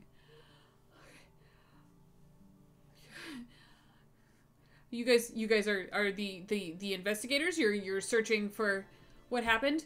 I didn't mean it. I didn't mean to poison her. Just your first and last name, please. Is it Matthias Eats? I'm doing a quick Spoogle search for Matthias Eats. You see nothing of note. He's just a dude. Mm-hmm. You know, he's very young, sort of fresh-faced. This is probably his first time, like, out in the verse, away from his homeworld, for this job, and his first day is not going according to plan. So, I'm gonna, grab from his social media profile his space email, and then I'm gonna, hack into his space email, see if there's been any kind of communications anywhere. Basically, just trying to quickly clear this kid to make sure that no one's contacted him for nefarious or suspicious things. Make me one of your fancy technology-based checks. All right. I do appreciate the fact that because this is dark matter, we're just putting space in front of whatever it is we're trying to do and making that canon. That's good shit. If I need to order something real quick, I'll hop on Spamazon, and if I need to look something up, it's Spoogle, and if any of you have ever wondered how much effort goes into writing RPGs, remove all doubt now. So 23 on my data. But yeah, no, it's these are not canon things, but they're things that I will bring up in every campaign I play in because I'm silly. Good. Ezekiel, this kid is terrified. Standing here talking to Aggie and seeing the four of you. Up until a minute ago, this guy was probably the one serving the shrimp cocktails that Grant is so fond of. But this is one of those golden opportunities that you recognize just to scare the piss out of someone while you're interacting with them. Someone is trying to frame you for murder because they think that you are worth less than the plate that they were actually eating off of. Murder? I didn't murder anyone. Shut up. I didn't. Not done. Someone is trying to frame you for murder because they think that you are less vital and less have a value than their silverware. So if you can help us figure out who did it, then maybe you will last longer than the fork they were using. Kid, I got a question. I leaned real close. I said, you ever heard of the Onyx Blade? Chop a dozen men in half in one swing? What if I told you that's him? You wouldn't want to lie to him now, would you? He's weeping. This kid is sobbing. Aggie, you find the most boring bullshit ever.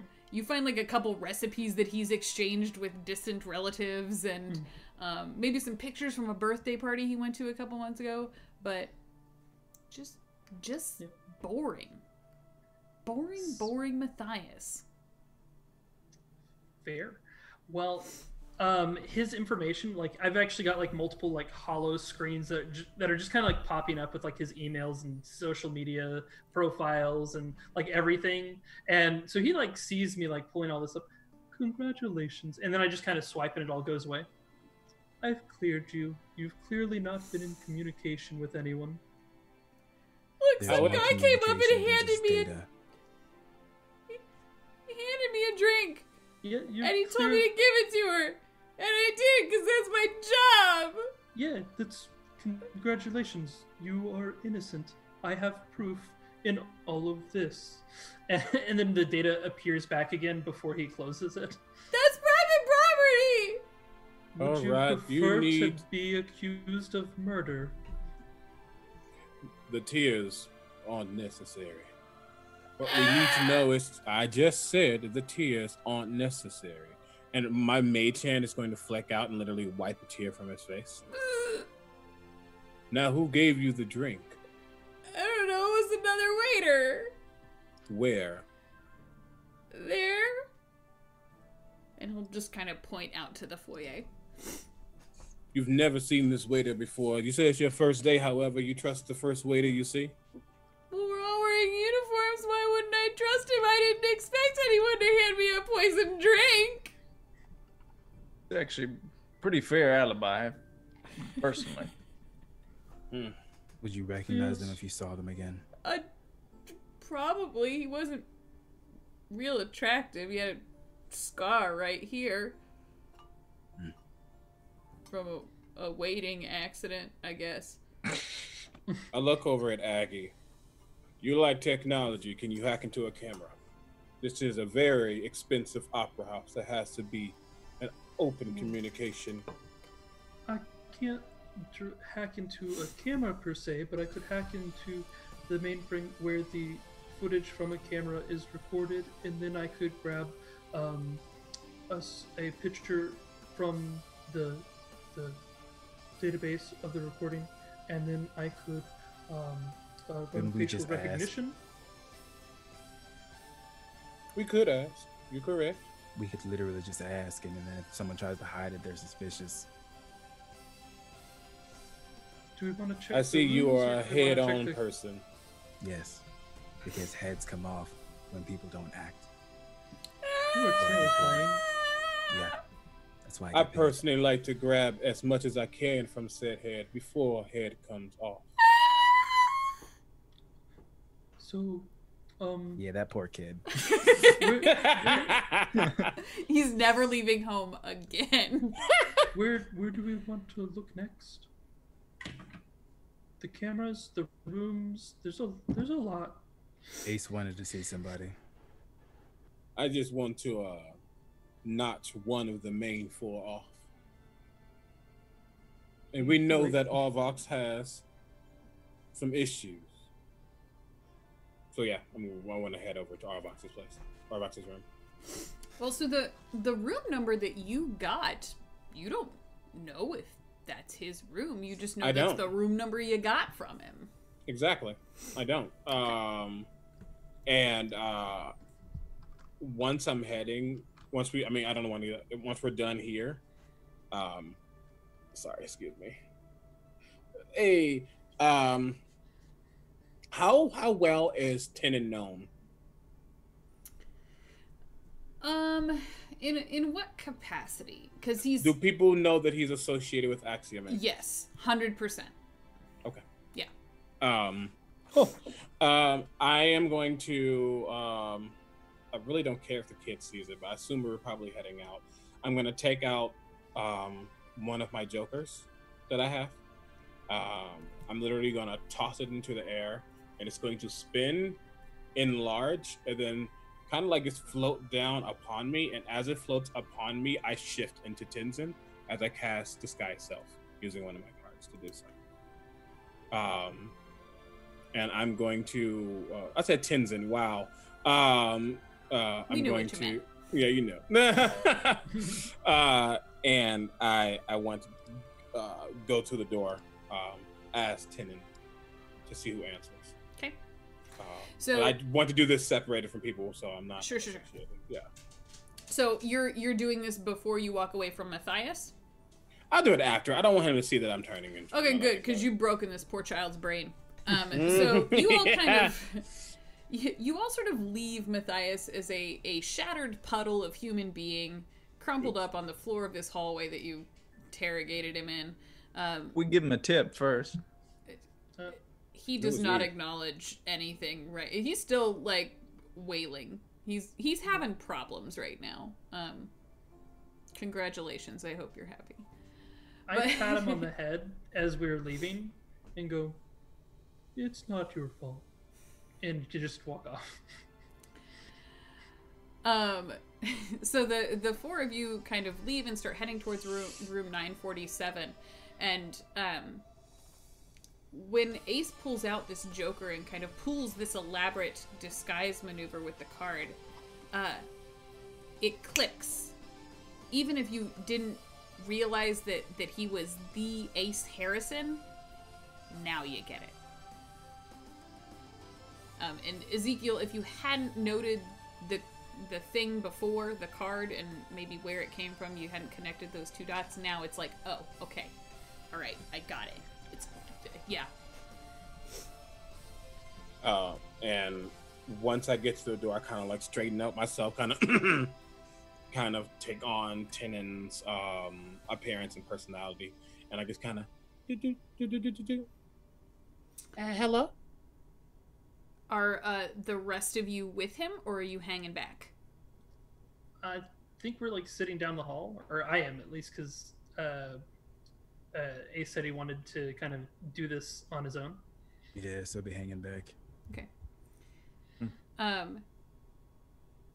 Arvox will come to the door and no, I take that back. A heavy pull on the door leaves you eye level to the chest of a fully armored orc.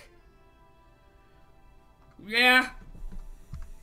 I'm looking for Arvox. I would like to ask some questions if he doesn't mind. No entry, and he'll slam the door. I'm going to knock one more time. He opens the door. Yeah. My apologies. I don't have to enter, but I would love to speak to him. And unfortunately, this is a pressing matter, so I really cannot take no for an answer. No, he's not here right now. Where can I find him? Not here. Then where is not here? Boss don't tell us nothing. You work for Arvox. Sometimes. Who do you work for when you're not working for Arvox? Anyone who pays. So if I paid you, you'd work for me? Right now I'm working for Arvox. He looks very confused, just like... How much is he paying you?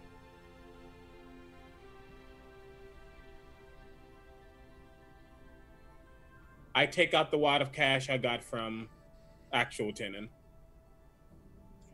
If I give you this, can you tell me where Arvox is, please? I don't know. And he'll reach for the money. It will come back for a second. If he is not here, then would you mind if I come in? I just want to look for some things, just to make sure. And he closes the door, softer this time for a second. You hear him mumble through it. And a very similar voice answers. And they go back and forth for half a second. Then the door opens again.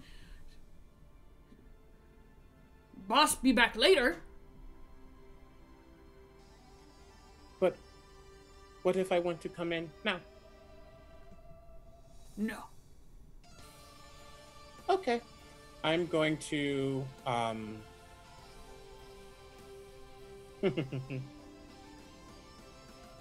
yeah, I'm going to force dart him in the head, attempting to knock him out. Just knock him cold. What I would like to do. Cool. I'd like, yeah, literally, I guess like, okay. And the other hand comes up, just boom. Attempt to. Is that an attack It's an attack roll. Yeah. Okay. Yeah. I'm going to ask everybody to roll for initiative right now. Since we're doing this. He really wants to know what's in Arvox's room, and the That's fact fair. that they're not opening it. You know, I He's get going it. to. I get it. Why did I just do that? Like, 18 for me. nice. Oh no, I might That's a. buy dice. Buy dice. Hold please. I broke the cardinal rule of D&D and I don't have a pencil handy.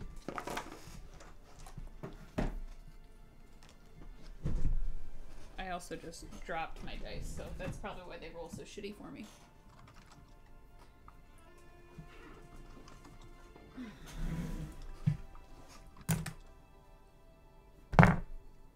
LOL. Alright, so I have...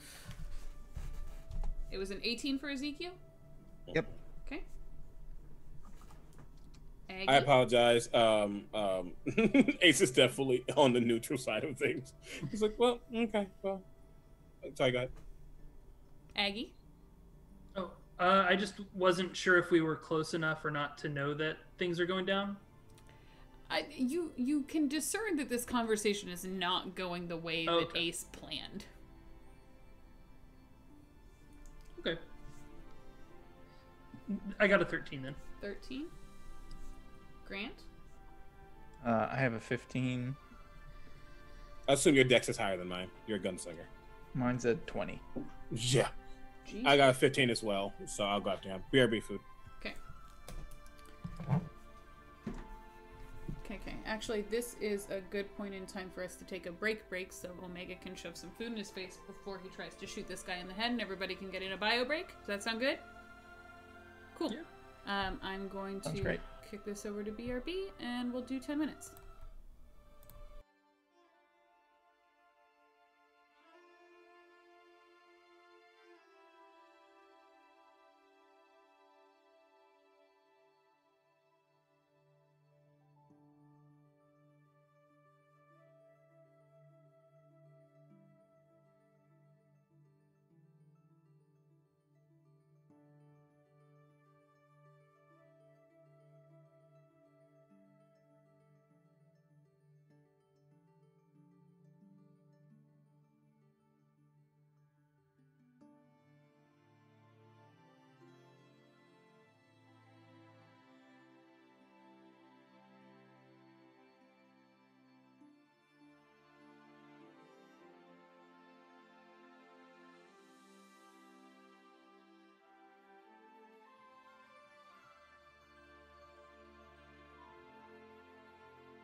Welcome back. We are at the top of combat. Ace, what did you roll for that attack? No, that is important, right? To actually do the thing that you said you were going to do. You know, it helps me help A you. little bit. The Bible said it is. Yep.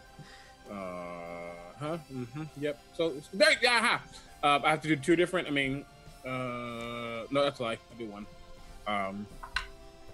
That is math. A 19 to hit. A 19 will hit. Okay. And you said you were trying to knock him over? I'm kind of get knock him out, like and that's why I use a force start as force damage. I'm attempting to get hit like his temple. Sure. So that's my intent. If he doesn't get knocked out, that's fine. But he is, however, going to take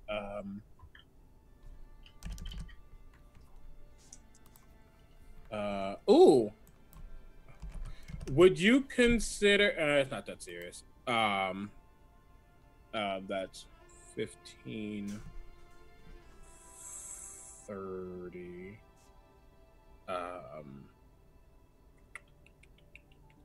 Just checking one thing real quick. Don't want to do that. Yeah. Okay. Yeah, that's 30 points of damage. So what does this look like? Because right now you're Tenon standing there, this tiny little dwarf guy. Yep. You see, and I have the wad of cash in this hand, and I say, oh, well, okay. And I just kind of reach behind and I grab and it's literally like a 2.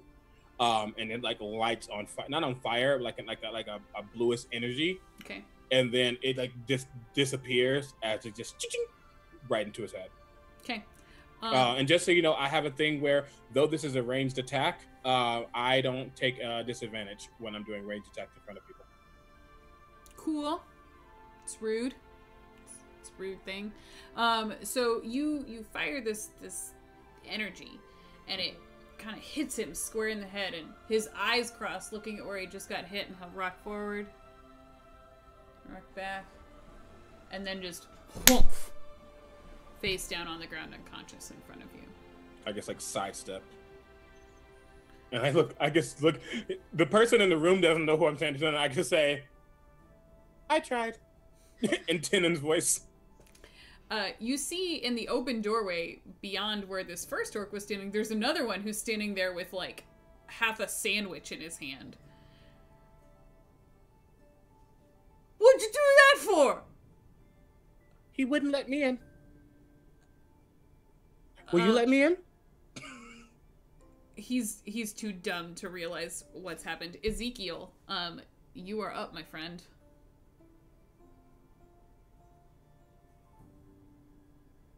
I don't know what the hell to do here.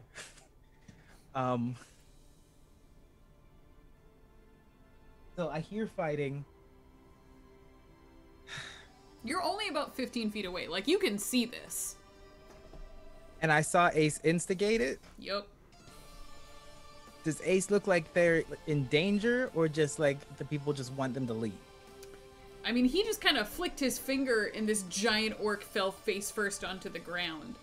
So he doesn't appear to be in danger, but he did just assault someone. Okay, yes. Now my problem is Ezekiel has an on and an off switch. This doesn't seem like it's a point for the on switch to be on yet. So I'm just gonna wait and then hold some attacks if people start coming down this way and it escalates. Okay.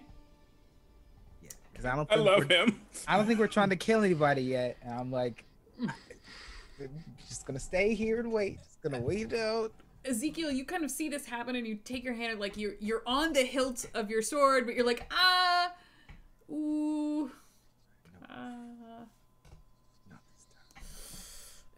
And you're kind of like cringing watching all of this unfold in front of you. Yeah, because I want to do it. You want to murder, but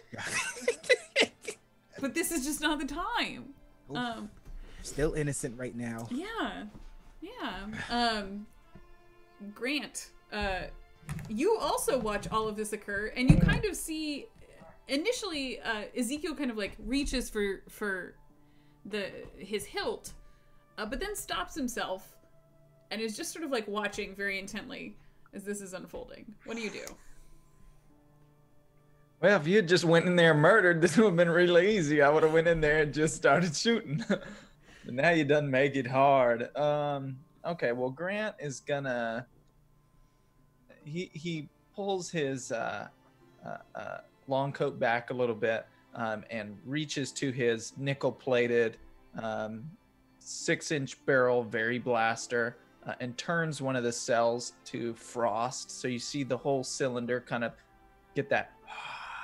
as it crystallizes, Like and then he takes a few firm steps to the doorway, and pulls the pistol out as backup, doesn't pull the trigger, and tells them, "Freeze! Drop that sandwich."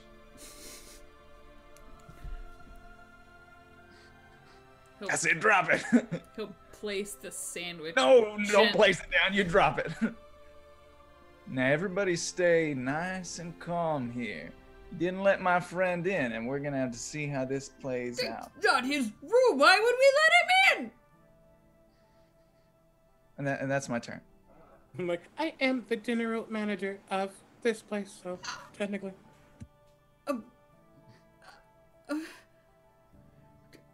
Okay, you don't have to hurt me. Is he gonna be all right?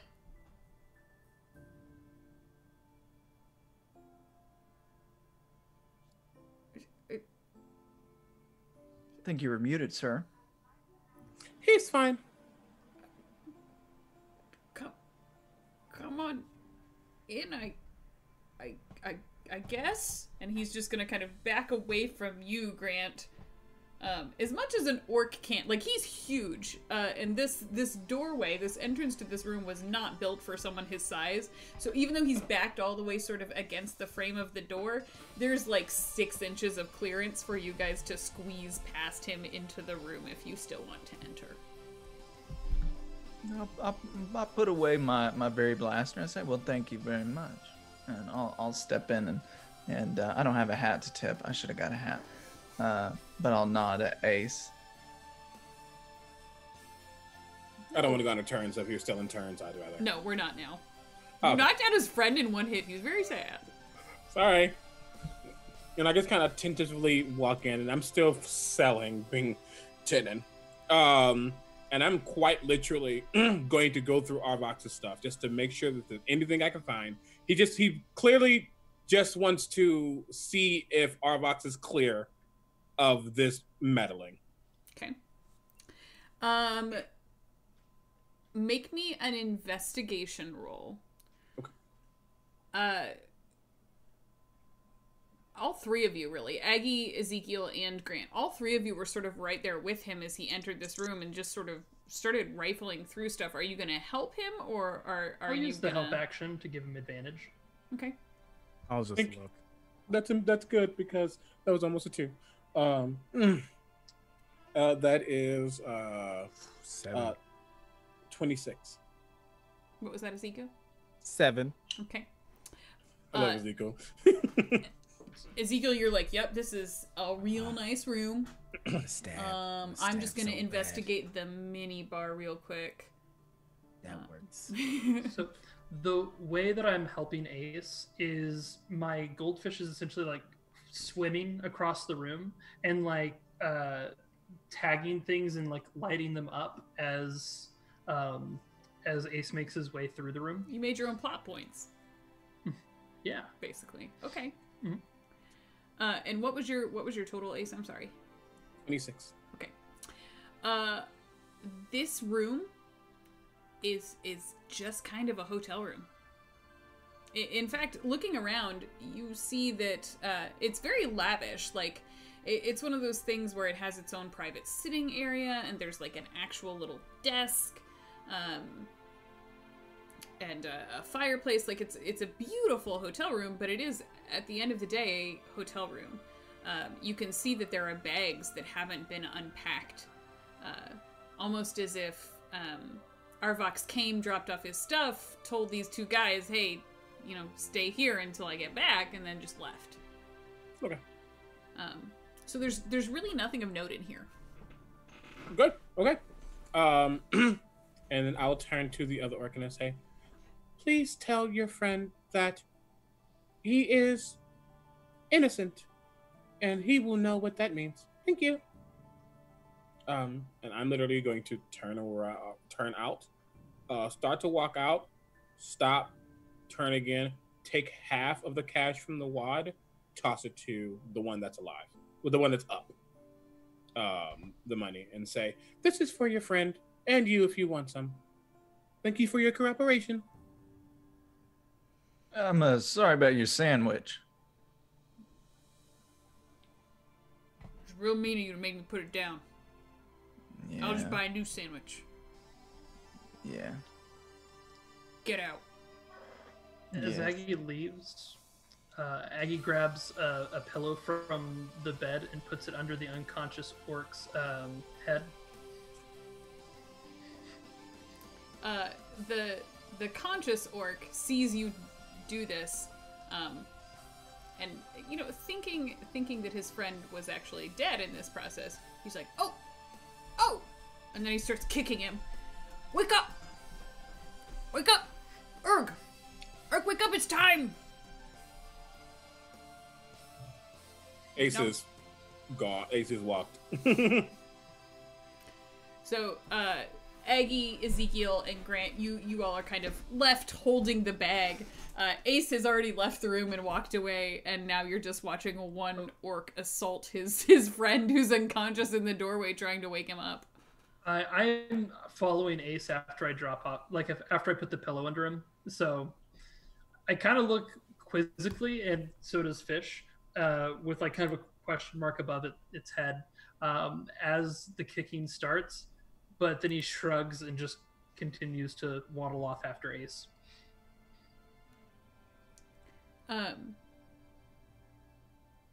Okay. Does Fish have a name? Does your fishy buddy have a name, or is he just Fish?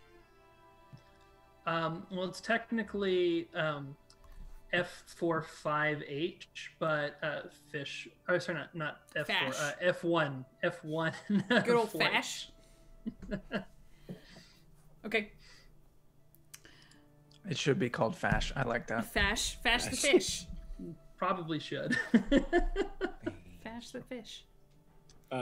Once we get far away, if they do follow, I will revert out of the disguise, and I will say, I don't typically do this, but I apologize. Did not expect this to go as left as it did. However, I needed to get information, and I got that information. So, we don't know where to start or go next. Ezekiel and Grant, would the both of you make me insight rolls? Absolutely. Yeah. It's now Fash the Fish, by the way. Fash the 22. fish. Yeah, you sold me on it. 20 total. Damn. Okay. The two of you, you know, you were privy to enough of Arvox's conversation when he sort of interrupted you all at the bar. You know that even though he wasn't in his room, you're not really certain he's innocent. Like, there's still something about that was weird to you. So you all kind of take this empty room with a grain of salt as you're walking through, and you don't think that there was any misleading information that you were given by the orcs. You think that the boss wasn't there right now, and maybe he'll be around later, and there might be other stuff to learn from them, but you don't get the sense that you got the full story from an empty room.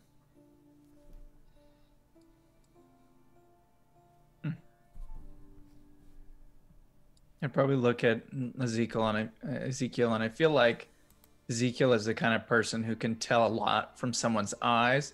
We don't really need to say anything. We can just kind of lock eyes for a second, and we know what we mean. And then I would step over the poor pillowed gentleman on the ground. Ezekiel, do you still have your helmet up? Yeah? Okay. I was muted. Yes, I do. Okay, Grant, you're trying to exchange this knowing look with Ezekiel, but you end up Oh. just kind of like staring at his helmet and you're like, There's a nod. okay. Yeah.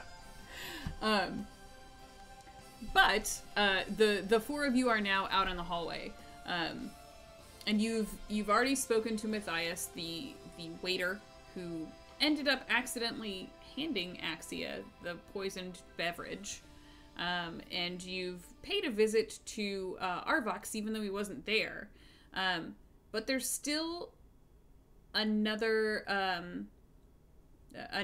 clue you all haven't investigated. There was the footage of the person entering Axia's room. Do we want to check the footage or the room first? I think it's up to y'all. Footage seems to be more your style.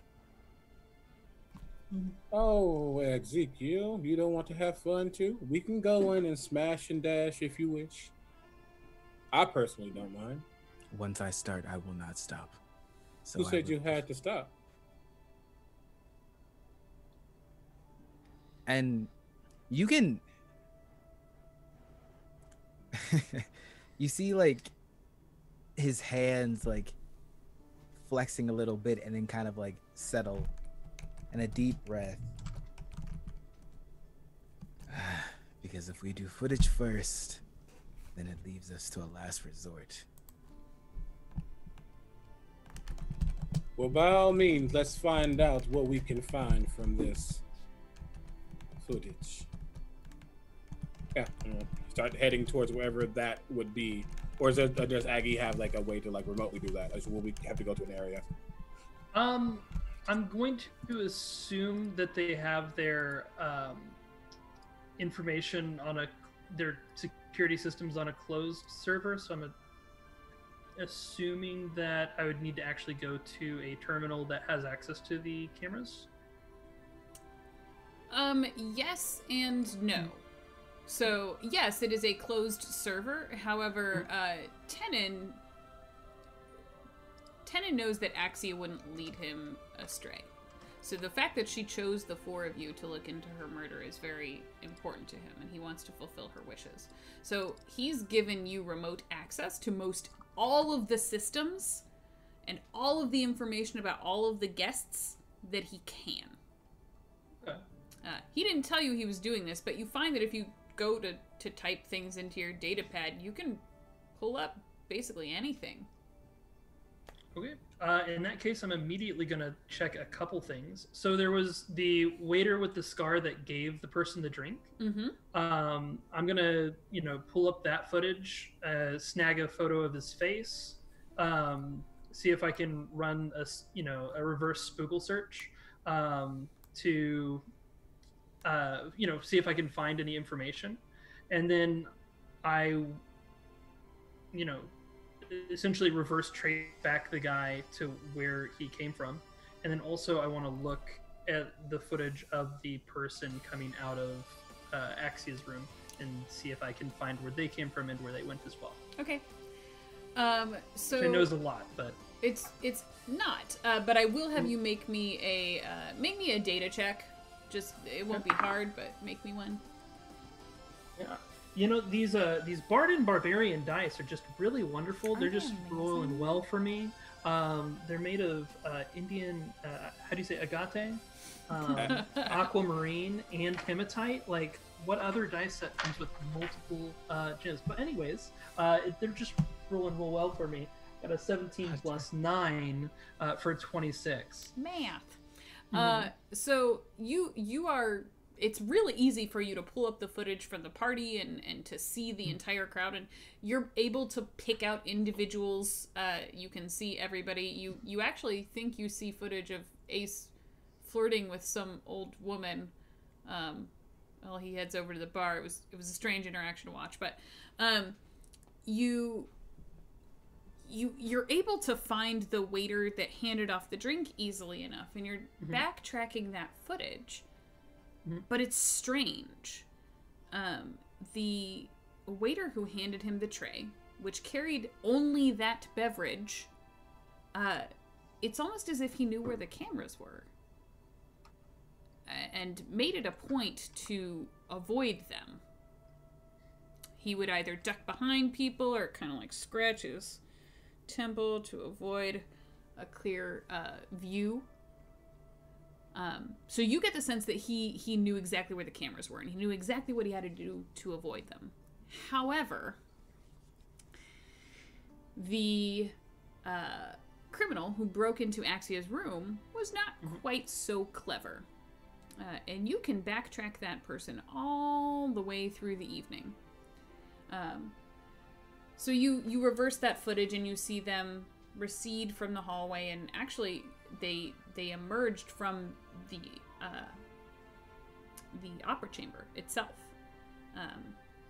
And if you follow the footage back far enough, you see the Avia Ra, Miss Ray, put on that cloak and head off to Axia's room. Now, this is an important question. If Aggie figured out who that person was, would he continue to backtrack the footage, or would he stop watching? I think he would tag that part, but he would go back a little bit further just in case. Okay. Just because he knows that sometimes one image isn't enough to, tell the full story. Sometimes there's more going on. So he'll continue going back to see if there's anything else. And the way, as he's looking through this footage, he has it kind of like displayed again on a hollow screen so everyone else can see. I was going to say, can everyone else see this? So, Ace Ezekiel Grant, you see exactly what Aggie's been searching for. You see the Avia Ra harpist from the aria that you all just listened to. That she was the one who snuck out of the auditorium and actually broke into Axia's room.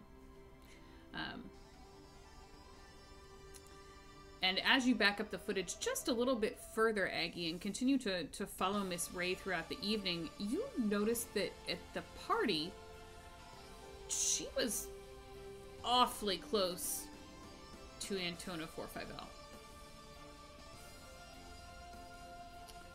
Dangerously close.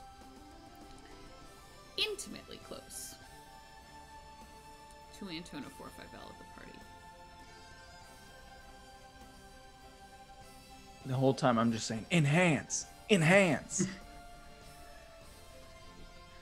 Great.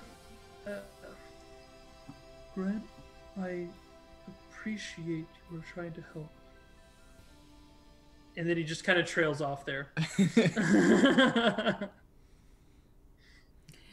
Grant, it every time you say enhance, the screen gets bigger and clearer. I don't know what the problem is. It's Disney magic.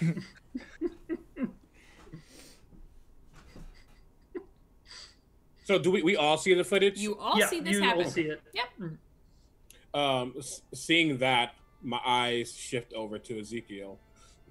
Remember what I put in your hand. Looks like we need to find this Vect. Good. I'm also saving this footage for use later. Okay. Of course. Mm. Can you find exactly where this Antonia is now? Antona. Beep boop, beep boop. Yep. I go beep boop, and search the cameras to see essentially what Antona's been doing this tonight, and find where she is now. Sure. Looking through the footage, she's not hard to spot because she always has at least 4 people with her. You see her at the party, exactly as she was, just hanging out, having a good time, having a few drinks. You do see her sort of roll her eyes in the middle of Axia's speech. And she did have some conversation with Miss Ray. But then you follow her as she goes into the auditorium, takes her seat, watches the aria, sees Axia collapse on stage, sort of knowingly smiles to herself. and then returns to her room, which is 428. And she's there right now, just hanging out. And again, you can all see this. Well, then let's go pay her a visit, shall we? Let's. You can like, and then walk over to over to the house. You all step on the moving platform as it carries you down the hallway. And you arrive at room 428, and it sounds like there's a party going on inside. There's music and loud voices. There's some laughter. I look at Ezekiel and I say, "Is this when you make your appearance?" And he kind of just cracks his knuckle and asks, "What sort of show would you like to see?" You know, I've had enough of the operatic kind. Let's bump up the action.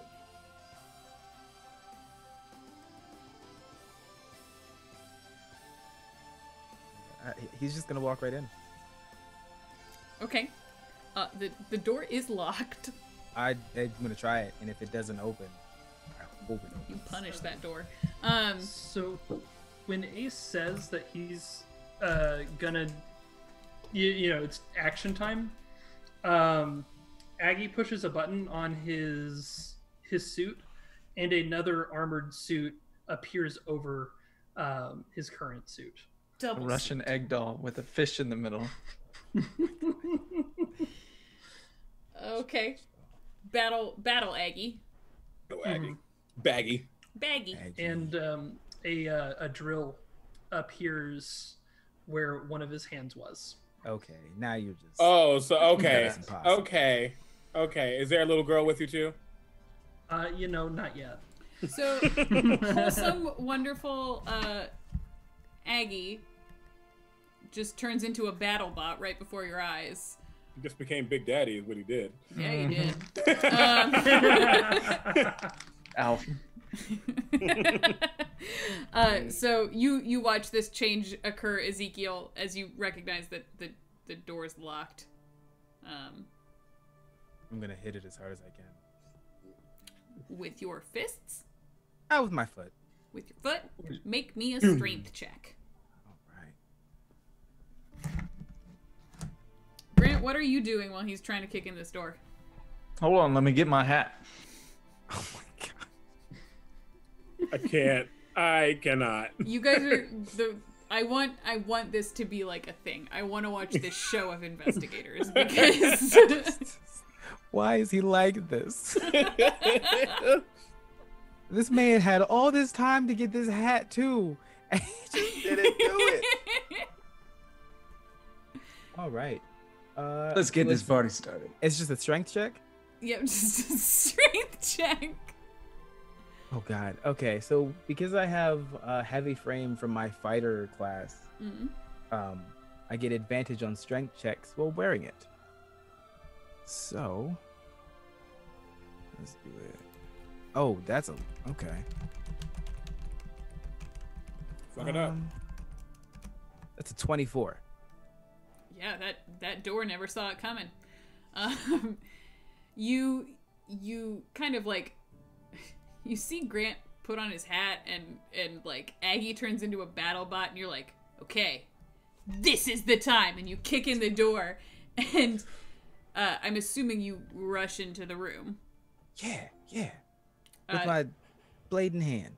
So you rush into the room, blade in hand, and I'm assuming the others are following right behind you.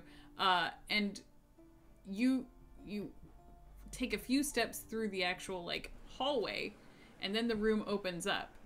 And in the sitting area of this room is Antona 45L, a couple of her goons, and just a bunch of strippers, just like so many space strippers, and they're all near human variety, and there's just like there's anything under the sun that you could possibly imagine. And as soon as you come rushing into the room, Antona's like, well, now it's a party. Gentlemen? As Aggie sees all of this, the fish gets some flush, like blushing cheeks.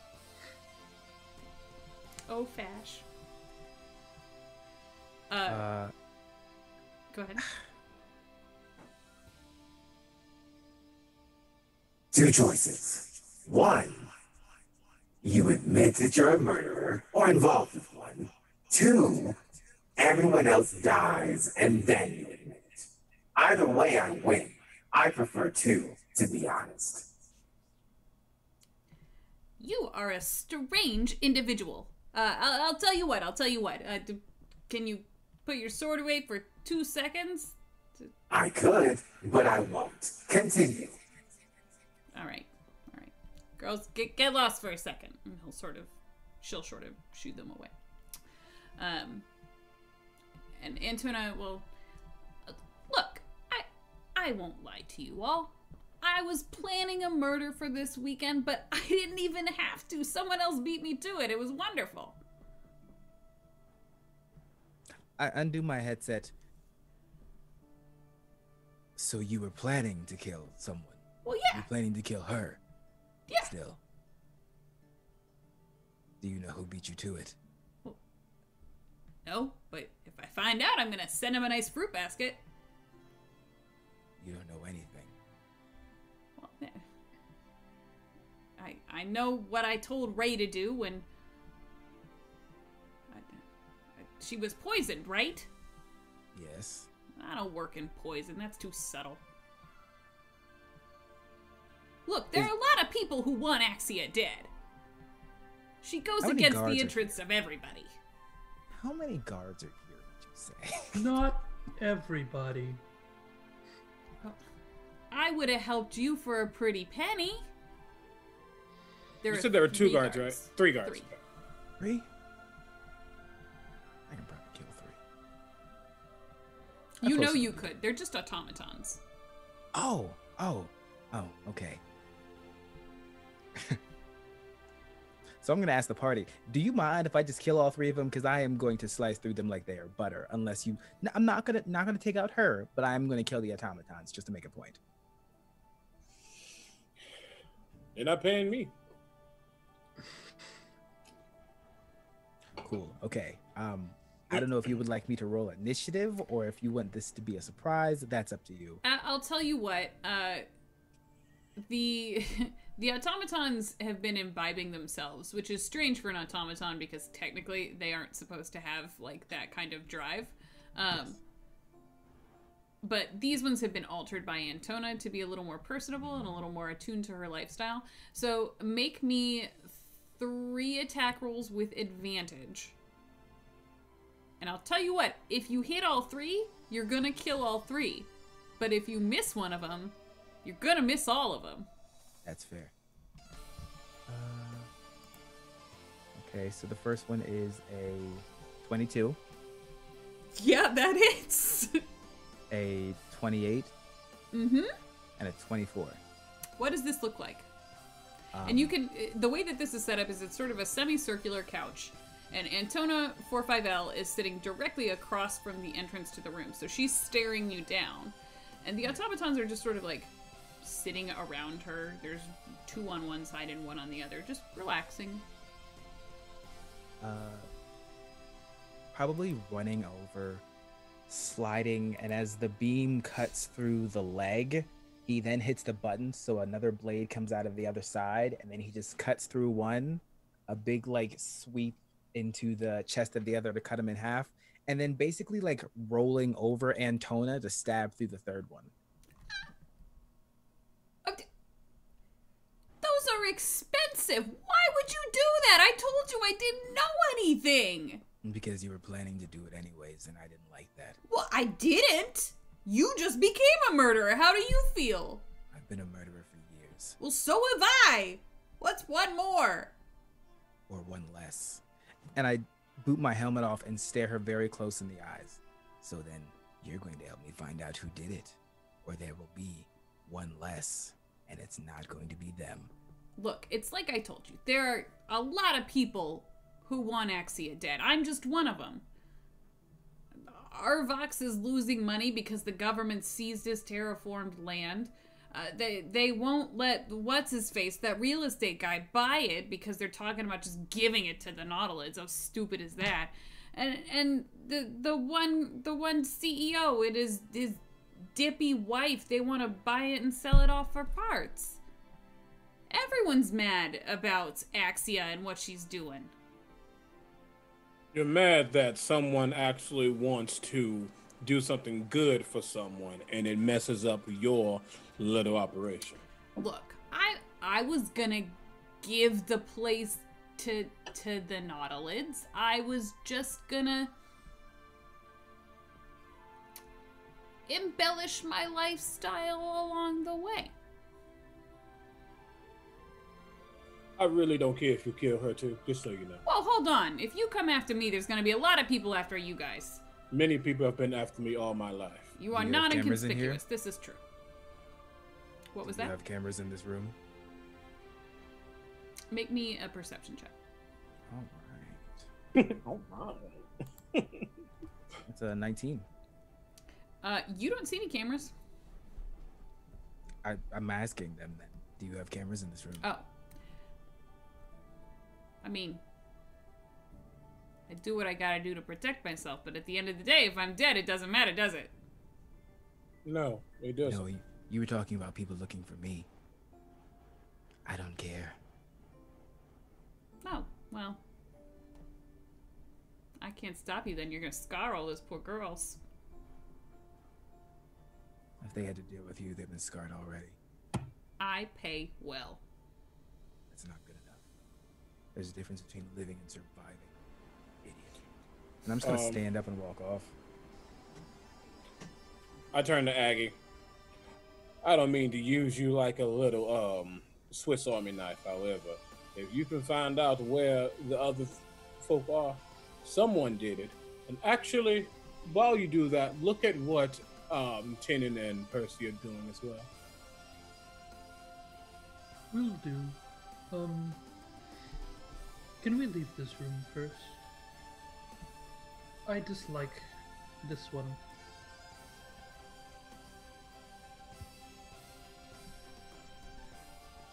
You just leave. So Aggie waddles out, and then before looking at any new footage, he's clipping footage of what's her face, Antona, to just uploading all of these things that she said that are self-incriminating onto her social media profiles and the profile and like the website of her charity and all of these things. Oh, great. Yeah. And yeah, the way I'm doing that is my subclass, the Futurist, allows my AI to recall everything that it's heard and seen verbatim for like 30 days. Fash saves the day. Mm-hmm. Good Fash old saves Fash. the day. Wow. Mhm. Good old Fash. Okay, so you do all of that, and you've put some pretty incriminating shit on the internet about Antona. Now, she's been a public figure for a long time, so she's been scrutinized a lot. But you get the sense that this coming directly from her mouth will probably put a kibosh on her shitty activity for good. The Fash smiles. And then I go to searching for all of the people that we're looking for. So checking in on Percy, Tenon. There's a lot of names. Chesterfield. Yeah, Chesterfield, Marcus, and I feel like I'm forgetting somebody. Even Arvox. Ooks, just in case. Literally everyone you guys have interacted with. Basically, yeah. Okay. I'm just checking in on everybody. Well, you're in luck because Percy, Ooks, and Tenon are all in the same place. They are all back in the security office, and you can see Percy is organizing paperwork, and if you enhance, you can see he's going through the guest list, like frantically trying to. It's obvious on the look on his face. He's trying to work out what's happening, and like how on earth you guys got invited to this party, and why would they let in a murderer? So Percy's just poring over the records, trying to look at those things. Now, are these cameras visual only or audio as well? They're only visual. Okay. Ux is just pacing. He's just pacing in that office. And Tenon is on that communicator that he used earlier. It seems that the shock of the evening has finally kind of caught up with him. And he's got his head in his hand as he's talking, and there are just tears just running down his face. And then you go on to search for the other folks that you've seen. And you've managed to find Arvox and Inkwell? What name did I give this ludicrous person? Intwell. You find Arvox and Intwell pretty easily. They're back at Arvox's room, and he's just like kind of got his hands up in the air looking at this passed out orc. But if you sit and watch for a moment, you'll see the two of them will kind of do exactly what you guys did and step over him. And go into the room, and they'll sit and they'll talk for a minute, and Arvox will go over to the suitcases that hadn't been unpacked, and he'll find like a briefcase with some papers in it, and he'll pull out the papers and give them to Intwell, who will start flipping through them. And as Intwell's sitting there reading, his wife Bitsy is going to sort of stumble in through the doorway and collapse into one of the chairs in there. It's pretty obvious to you that they're talking business stuff. And last but not least, you're looking for Chesterfield.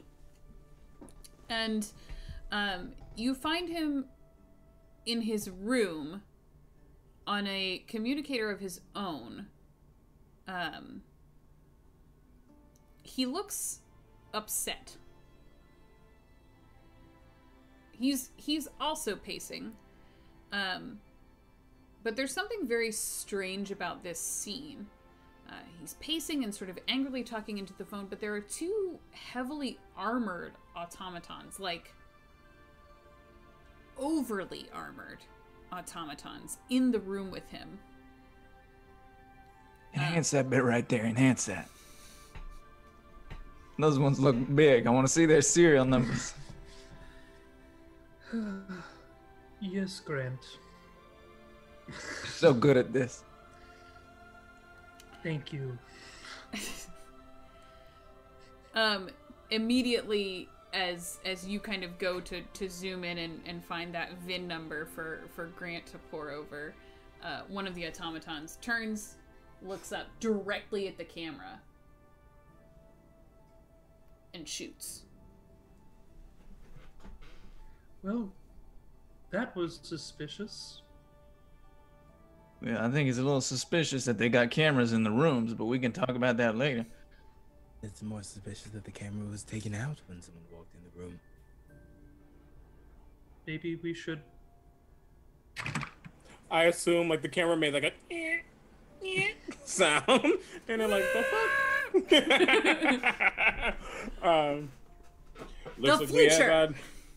Looks like we have our destination, and I'm going to like quite literally start like parkouring is the wrong word, but like I guess like phantom grapnel, almost like Spider-Maning, like is getting closer. But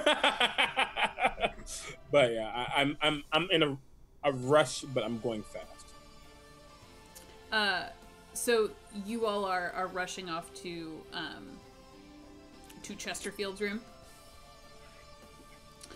His room number is 947, so he is literally on the other side of the satellite from you, which wouldn't be a big deal if you weren't trying to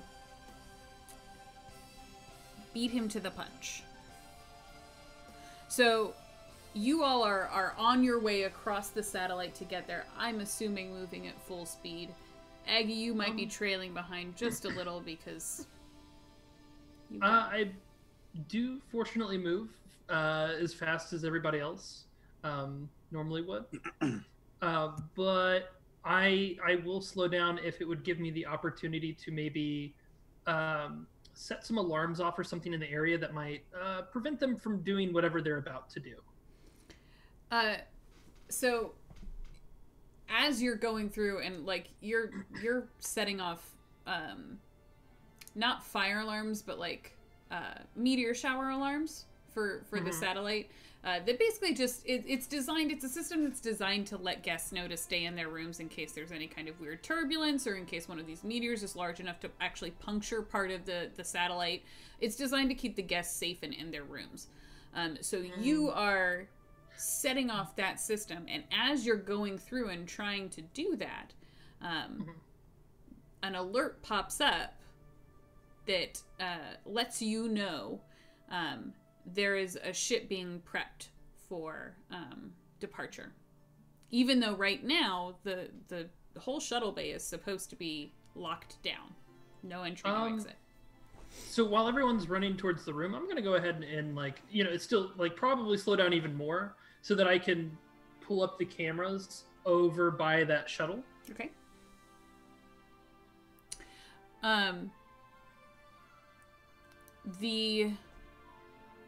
You pull up the cameras to see that a nondescript shuttle is indeed it's currently being remotely turned on essentially and prepped for takeoff.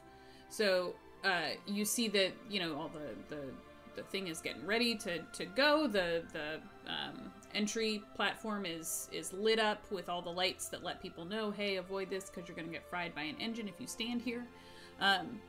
And looking at the cameras approaching the dock, you can see Chesterfield and these two automatons are not rushing, they're not running or anything, but they are heading towards the shuttle bay as they hear the sirens go off. Luckily for you guys, the entrance to the shuttle bay is closer than room 947. So he's coming straight at you. Did me slowing down put them far enough away from vocal range to the rest of the party? You're only about 50 feet behind them. We should go to the port instead, everyone. And I make a big screen that everyone can see what I what I see. Ace, you're leading the charge here. I take it. You kind of sped off first. Yeah, if I see that, yeah, I will. You know best.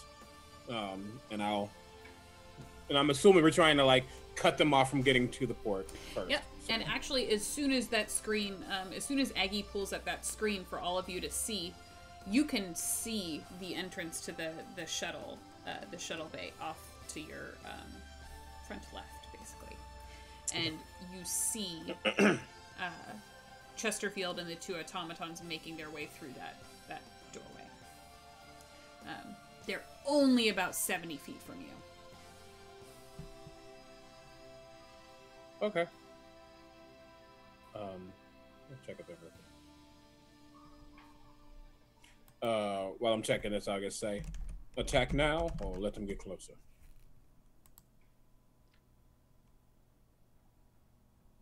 I would say the time is of the essence. That sounds like a yes to me. Okay. Cool. Then I will take out one of my cards again. Okay. And I will. Yeah, I will. I will actually what I'll do is I'll take out that card and I'll toss it towards them. I believe I can make it towards them. Where are you at? Where are you at? Come on. Sorry. You're fine. Are you guys like you're running right now? Yeah, if you've ever seen Oddworld's Stranger's Wrath, I'm basically that stranger, like on all fours, since I'm like a beast man. Is that subtle? Is it quiet? Doesn't have to be. It might not. Well, be I can subtle. be pretty quiet if we need to be quiet. Well, I was gonna say, I feel like Aggie's gonna be the loud one in this suit. Definitely am probably rather loud. Okay. And yeah, I'm going to. You said they're 70 feet away? They're about 70 feet away, yep. They're a little further from you. They're closer to 100 feet from you since you did slow down. Oh, okay. They're 100 feet away from me? Yeah. Yeah. I shrink Chesterfield. Oh, okay, that works too. How? Yep. I have a shrink ray. And what it does is it basically, I'm casting enlarge reduce on him. Cool. With that action, I want everyone to roll me initiative. And while we do that, Aggie, what do I roll to avoid being shrunk-ditted? If I was a smart man, I would have pulled up the enlarge reduce spell ahead of time. It's a Constitution saving throw. Thank you. Thank you. So that's gonna be you need to roll against. Why am I not better organized? I apologize. You're fine. How dare you? 17 is what it needs to be. He beat you. He got a 19. So can he tell that you cast enlarge reduce? Oh, I mean, I definitely just shot a laser beam at him that probably, it probably like started to shrink him and then just didn't. Okay. So Chesterfield, having like just been shot, basically is gonna turn and notice you all. Oh, my friends. That was a foolish thing to do. What did everyone get for initiative? 24. Nat 20. Why am I going fast? 14. You're just like cannonballing through everyone towards the bay. Hey, I got a nat 22, so. Oh God. Damn it. Sorry, I'm waiting for a writing utensil. Okay, cool. All right. So, what is Aggie? What is your nat 20 with your modifier? With my modifier, that would be 22. 22. Mm-hmm. And I apologize, Grant. What did you have? 24, but it was dirty. It wasn't a nat 20. Dirty. It was dirty. It was dirty. Ezekiel. 14 for Ezekiel. 14. And my dear Ace. 18 for me. 18. Cool. I'm just gonna have the automatons and Chesterfield go together. So 20. I'm going to ask you out loud, and Yes. I can't tell you why I'm asking this, but are you sure you want to do that? Me? Nope. Diana. Sure, I want to do what? Put them together. Yeah, no, in this case I do. Okay. No. This isn't a bad thing. I'm just verifying. That's all. Don't make me second guess myself. That's rude. Gosh, did we kill them? Rude. Fuck you. All right. I love you. Grant, you're up. Grant's up, even though they got nat 20s. your grand total was higher than theirs. You said 24, right? Yeah. All right, I'll do it. Well, then this changes things. Let's see. So luckily, all three of them are kind of grouped together right now. It's Chesterfield in the front, and then flanking behind him are the two automatons. Okie dokie. Well, I have half cocked, which means I have advantage on attack rolls against people who haven't taken a turn in combat yet. So then I will fire once at Chesterfield. Okay. That is a 28 to hit with my Frosty Berry Blaster. Yeah, that'll hit.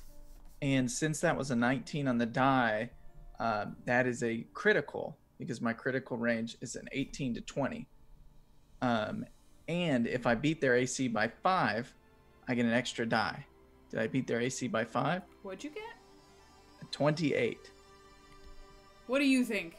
Okay, I'm just checking. Yes. I don't know. I don't know what's... This is space. There are no rules in space.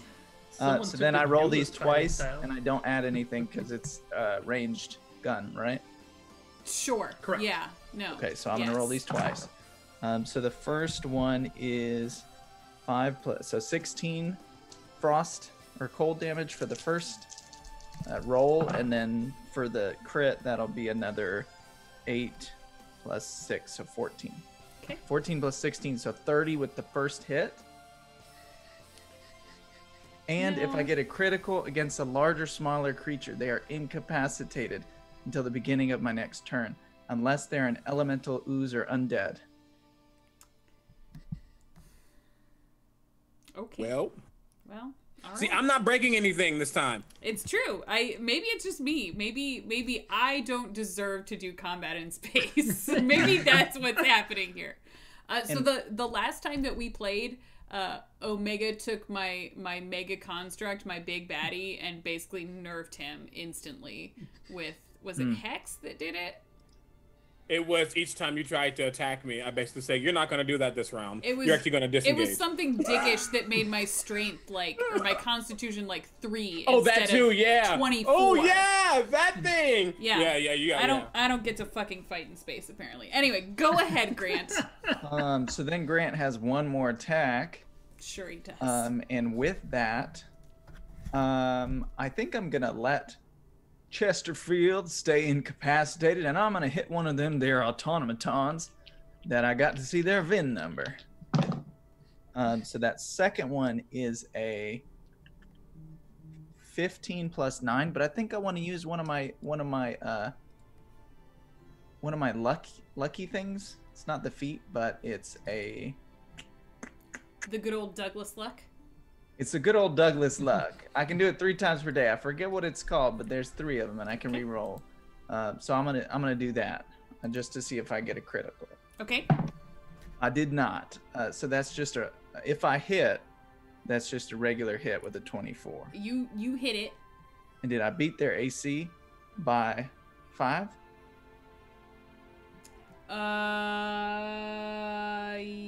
Yes. Okie dokie. I don't know why that math was so hard to do. So then that is 18 cold damage. Okay. Yeah, I think that's all I want to do. And for my knowledge as DM, were you trying to hit the one? Did you hit the one on the left or to the right of Ezekiel, or not Ezekiel, Chesterfield? Excuse me. I hit the one on the left. Okay. Go over to the left. Yeah. Cool. Oh, and then can I do one more thing? Is this okay? Sure. Since I hit it with a range attack, I wanna spend one of my. Is it holding a weapon? Well, the automaton kind of has built-in weapons. They are weapons. Never mind. I'm done. Yeah. He is a weapon. He be a weapon. I'm done. I want to say something really cool, but I don't know what to say personally, so we'll just pretend Grant said it. I want to believe that it's exactly what you just said. Okay. I want to say something really cool. Ooh, you knocked Chesterfield out. So much for sleeping on the job. Oh man. Okay. So that actually brings us to Aggie. What's your dex? My dex is 14. Cool.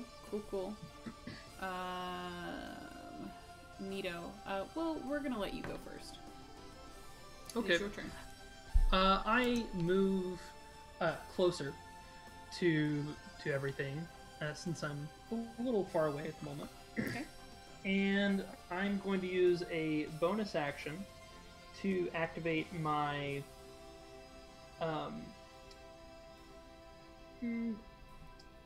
genetic algorithm, which essentially will give me some damage reduction if I do get hit. Okay. And then after that, I'm going to use my overload beacon to make blasters that I don't want to work no longer work. So as an action, I can activate this gadget, which produces a signal that causes every blaster within 60 feet to overheat.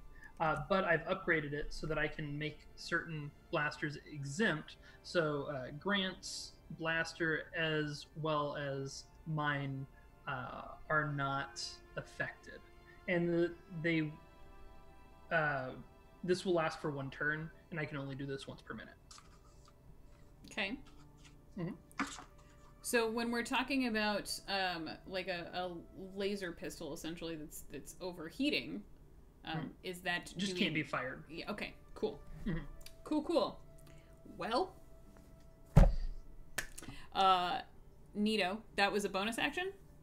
No, that was my an action. Okay. Cool. And then my bonus action was activating Making yourself. Okay. Nito. Yeah. So that brings us to Chesterfield, who is frozen in place, seemingly. He just kind of can't move, and he looks a little bit confused by this. Took a bullet to the gut. I think he's winded. Yeah, he's sort of out of it right now, and was not expecting A, to be caught, and B, to be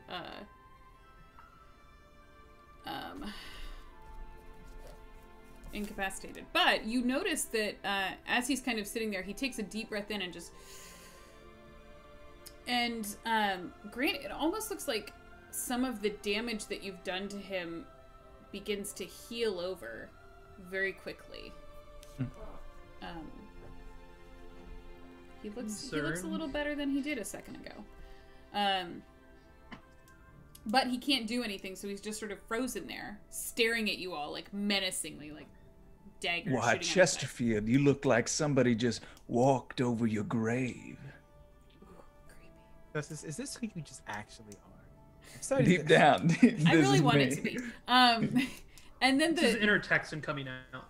the 2 automatons, like, prepare to take aim and fire, but nothing happens. They're like...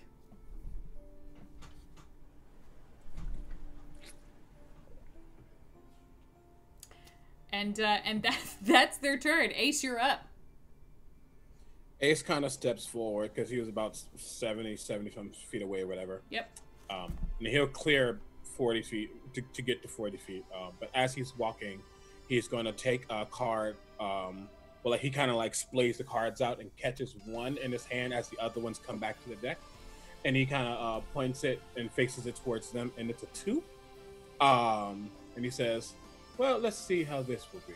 And he literally tosses it at their feet. I'm going to need a wisdom saving throw. I'm going to say for Chesterfield.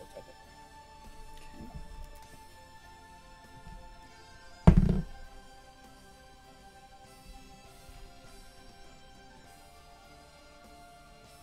going to use a legendary action to roll that. Much better. Wow. Yeah. Of course he does. Oh, never mind. I don't have to reroll. It's just he's going to resist it. He will. Oh, okay. Yeah. That's cool. And let me check a thing. Cool. And he's notices that and goes, cute trick. I'm not mad at that.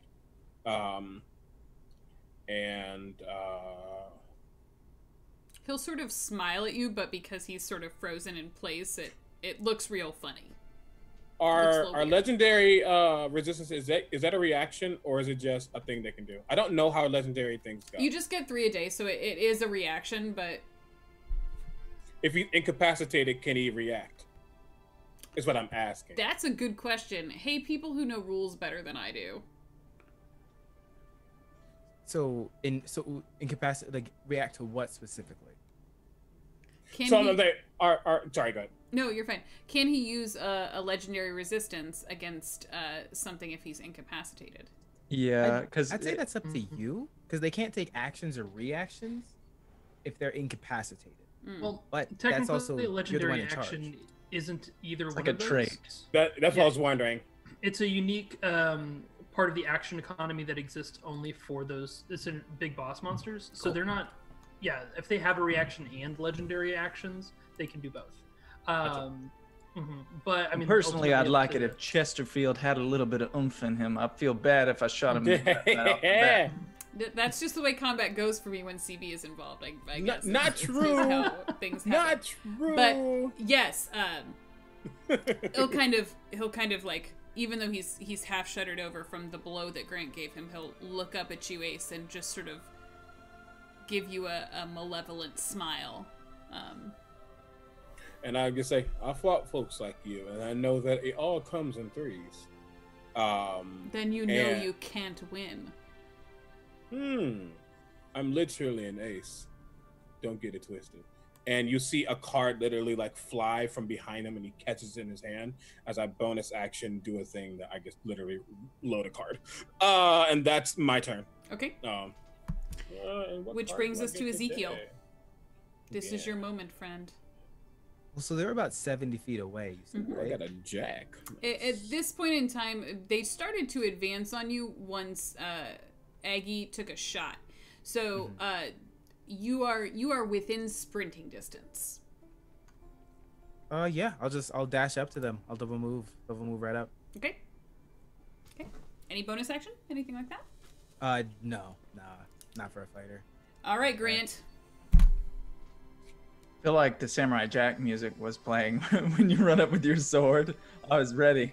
I just want you to know I'm not going to use it again because I like being extra, and he wouldn't use it again knowing that it might be wasted. I almost put your initiative at 0.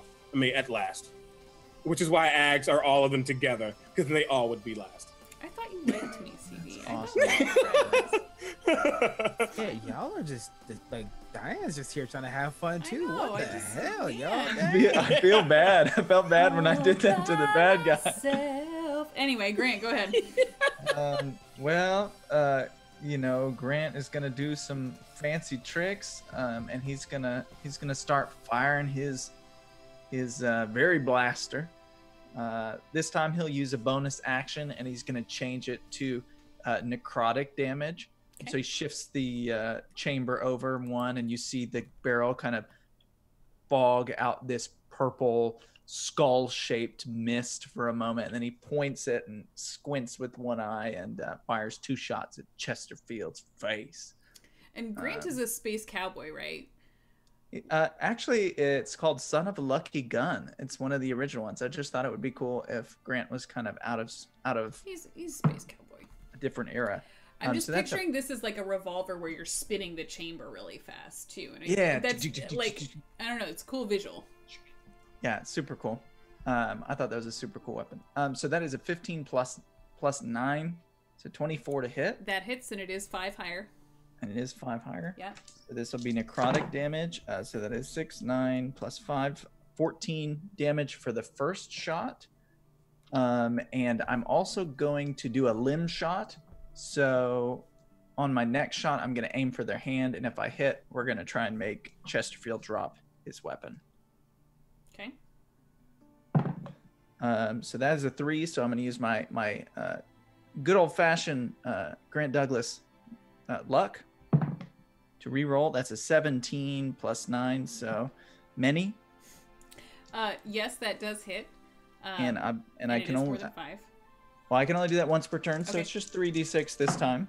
So that is 5, 3, 3. So 11. Oof. Still 3d6. That's a lot. Yeah, it's a good weapon. So 11 damage, and then they need to succeed on a DC 17 Constitution saving throw or drop the weapon. Okay. Point of order, he doesn't have a weapon. Well then, You can shoot his hand off if you want. Or try to. let's go for the pinky. Pinky. Okay. Ow, ow, ow. He will succeed. He succeeded. Okay. He succeeded. Well, And still then- hurt. It did, but it didn't look as hurty as it should have been. You've shot a lot of people with this gun. You've seen it do a lot of damage, but it doesn't look like it's doing anything to him. I'll fix that on the next round. Aggie. Alrighty. I'm gonna move close enough to hit him with my drill. Okay. And I'm gonna make my attack. Can you get there? And, so I moved 30 feet forward last turn, and then I'm moving another 30 feet this He turn. can get there. Oh shoot! Okay, I guess I didn't know Like how far. mathematically 70 feet, but again, they started to advance on you after Okay. you took a shot at them the first time. I was just so. curious. I was like, are we close enough? Yeah. Yeah, I had actually forgotten that I was a little bit further back. Fortunately, they moved forward. Thank goodness. Yes. Okay, cool. So yeah, 16 plus 9, so 25. That hits. Okay, and then I'm going to go ahead and just use my bonus action to make a second attack as well, so I can roll damage at once. Okay. And that is a natural 1 for the bonus action attack. So we will only hit one time. Were you trying to use your drill both times? Oh yeah. Okay. So we'll say you kind of like and this is against Chesterfield. Uh-huh. So you're going in and you take your drill and you actually connect, which you weren't expecting on the first throw. It looked like it was going to be easier to dodge. And so you almost lost your balance because you put so much inertia behind that when you reeled back to do your second shot, you missed by mere inches. Okay. Well, fair enough. That is 13 damage Okay. for the one attack that did land. All right. And I've already used my move action and my bonus, so next person up. That would be the Lich. A lich. Yep. Excuse me? He's regenerating, Yeah, I y'all. should have shot him a couple more times. Did not know that one. Yeah. Yeah, don't So- enjoy that one bit. I mean, Ace, you would have recognized this, having seen all the things that you've seen in the universe, and Yeah. Okay. with your unique acumen to the more arcana based pieces of the universe, Mm-hmm. there's something unnatural about the way that he is moving. There is something that just feels unholy about his presence. And Okay. even though he's got this like tycoon appearance with a really nice suit, there's something ancient and evil about him. Mm-hmm. So he was incapacitated. That is over now, correct, Grant? Oh, but he was incapacitated?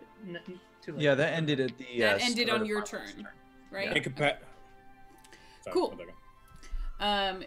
He is going to. Ezekiel is within touching range, and so is Aggie at this point.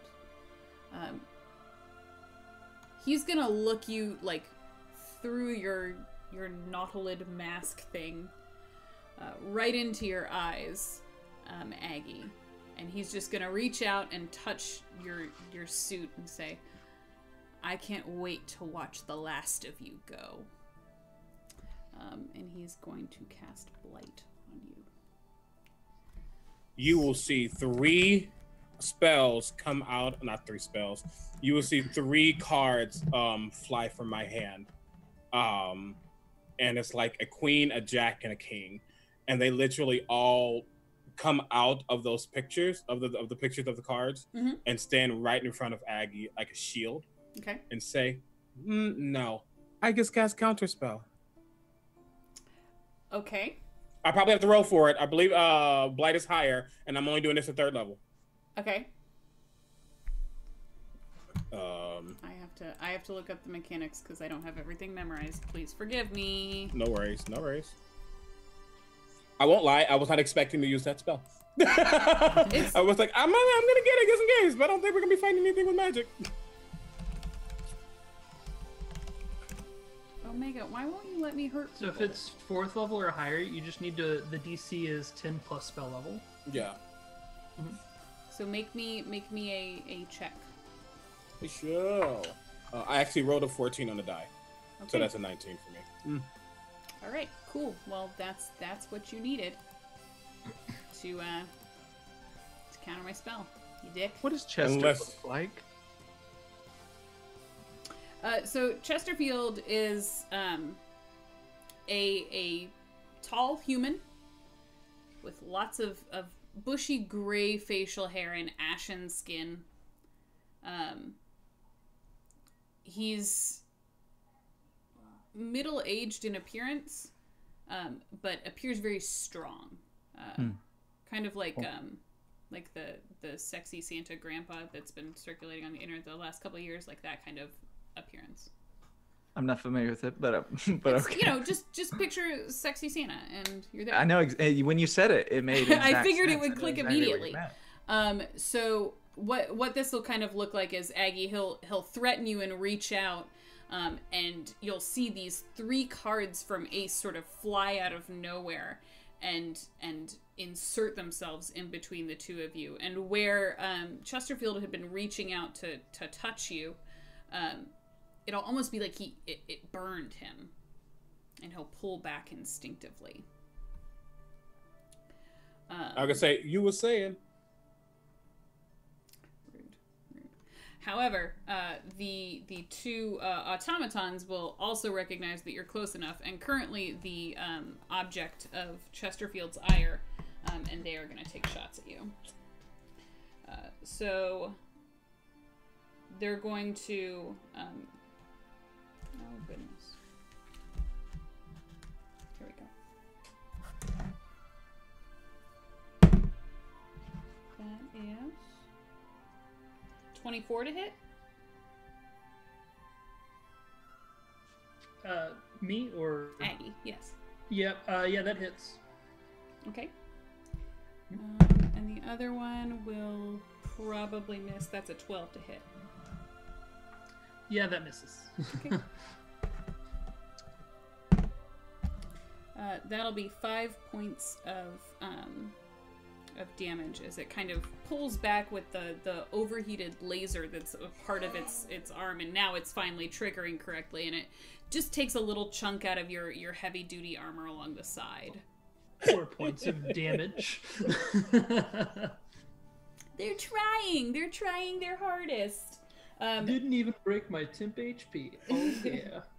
It's true. However, the other automaton is going to take the opportunity to try and shoulder you and slam you away. Okay. Which is a 23 to hit. That hits. Oh, I rolled a fucking 1. 4 bludgeoning damage. All right. Yeah, I'll take 2 bludgeoning damage. It goes up. It starts at 1 and goes up every time I take a hit until okay. to maximum of my intelligence modifier. That's interesting. Mm-hmm. That's interesting, and that's part of the add-on that you just did to the. That's my subclass. I run like AI subroutines, which make my like armor and stuff better. Okay. So yeah, genetic algorithm. Every time I take a hit, it scales up by 1. Okay, that's pretty rad. Mhm. Ace, you're up. Mhm. I'm doing a quick thing. 2 seconds. I promise. 2 seconds. Okay. And I'll explain why I laughed for a second. Every time Ace attacks, I'm just picturing cuts from Yu-Gi-Oh.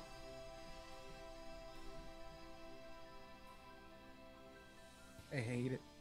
I Okay. was thinking of Gambit. He's very much like Gambit. I laughed because I never rolled my HP. So I was looking like, if I get hit, I'm like, oh, You've been dead the whole time. It's like, oh, so let me do that real quick. Also, cool. Then I see those two and I look at him and I'm like, okay, well, I wanted to have some fun and I guess I'll do that now. And I'll take a card and it's going to be a queen. I'm gonna take a queen and then I move my fingers, and 2 cards appear. As I throw them, and they burn up, and they hit. One's going to hit Chesterfield, and the other's going to hit one of the random ones. Okay. I'm actually going to use one of my War Mage features, which is 2 of a kind. I can cast a cantrip and spend a card to target an additional creature with that spell. Yes. So, okay. So I do these separately. I need to figure out. So against, I'm about to call him Augustus. That's not his name at all. Against Chesterfield, that's to be a 29 to hit. That'll hit. Great. I'm going to Arcane Surge this because he's the bigger of the baddies, which means I'm going to double my War Mage damage dice.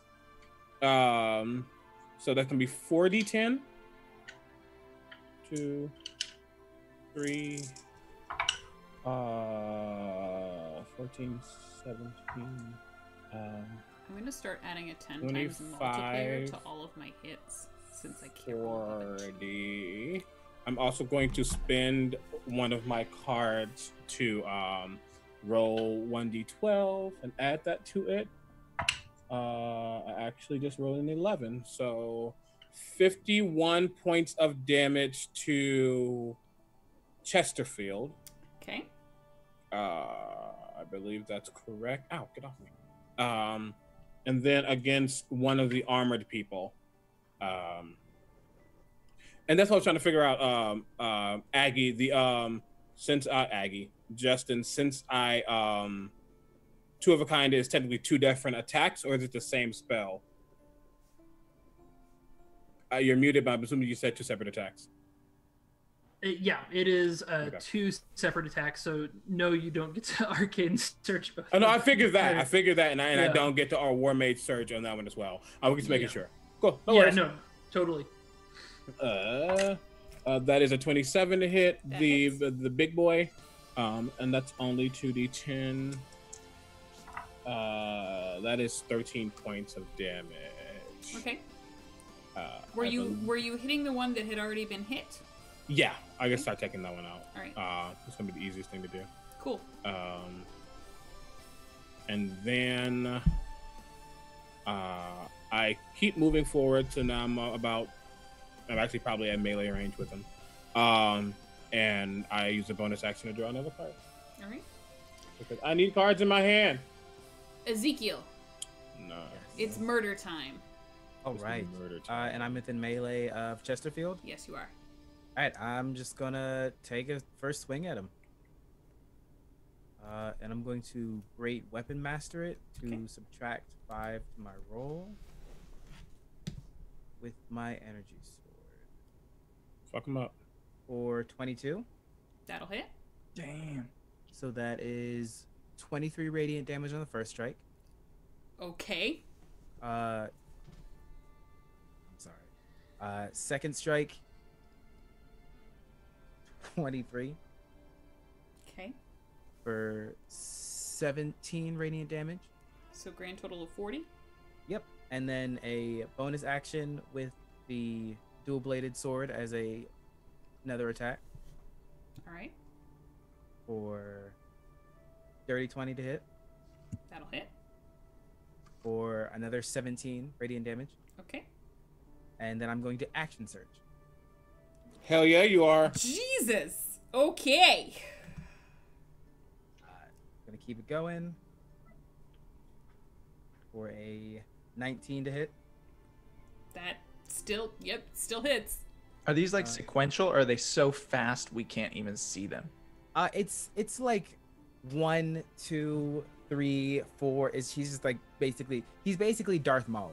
That's legitimately badass. yeah. Well, and these guys haven't seen your sword before. So that's like legitimately what this thing looks like, right?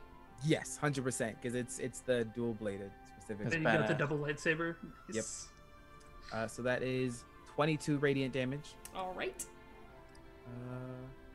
Ooh, that's a nat 20. Let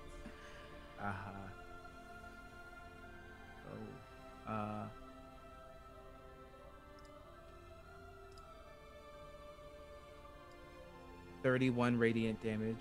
Okay. And then bonus action for last strike.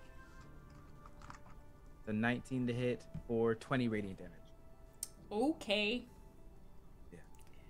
Yeah. Describe what this looks like, because you did a not insignificant amount of damage to this poor unsuspecting business tycoon who was You just called him trying a to lich like 5 minutes ago. you know, liches deserve love too. Get stitches. He probably just like dashes forward, and it's that moment of like the red in his eyes from the glowing LED in his helmet. It's moving so fast that there's like that streak for a second, and then the first strike comes across and there's a rush of heat, and then he probably goes back down in the same spot, and with the downward force it's just rotating him around, he'll hit the button so it comes out the bottom and then comes around and like stabs him in the shoulder, lifts it up, spin down the left shoulder, up on the right, and then across the chest, almost like he's making his own tic-tac-toe board on the ledge. Okay. Which brings us back to the top of the order. Grant, you just watched Ezekiel go ham on Chesterfield. It was amazing. Yeah, so he would probably take the first 3 of those 6 seconds just like and like stunned, and then realize what's happening. How far away am I? I'm guessing, and you can tell me if I'm wrong here, I'm guessing that you stopped and started shooting at about the 20-foot mark. Okay. Or would you be further away than that? No, I think that sounds great. Okay. So yeah, so I'm gonna use my bonus action to turn that cylinder one more time, and you see the gun go kind of golden and all kind of like a hologram or something like that, all the way to the end of the barrel as it clicks back in for its regular radiant damage. Okay. And then I'm going to try this gambling shot. So it says, once per turn when I make this ranged attack roll with a firearm, I chance a risky shot to deal a decisive blow. If I hit, I'm going to roll the damage, and I'm going to take a guess if the next roll is going to be higher or lower. If I guess correctly, I add that first damage to it. Okay. So let's see if I hit. So that is a 19 to hit. That hits. Okay. So this will be fun. I wanted to use it, but I was afraid to use it because I'm not a gambler. So that is 15 for the damage dice. So I'm going to guess that my next roll is going to be lower than that. Okay. So next was 4, 3, and 1. So 8 plus 15 for the first shot. All right. 23. And then I will attack again. I like shooting Chesterfield. Apparently. I'm Poor focused. Chesterfield. I'm used to fighting one person in a quick draw. Man, can you So guys that is a imagine 19, if so he's that is a innocent? critical. Okay. So all that same stuff from last time kicks in. So I'm gonna add 1 damage die to that, and then they will be incapacitated until the beginning of my next turn. So that is 10 damage plus. And Plus it's 15. incapacitated. It's not like paralyzed or anything. No, not paralyzed, just incapacitated. So they just can't take actions or reactions. So that was 6. So that was 15. So 10 and 15. So 25 for that second hit. Cool.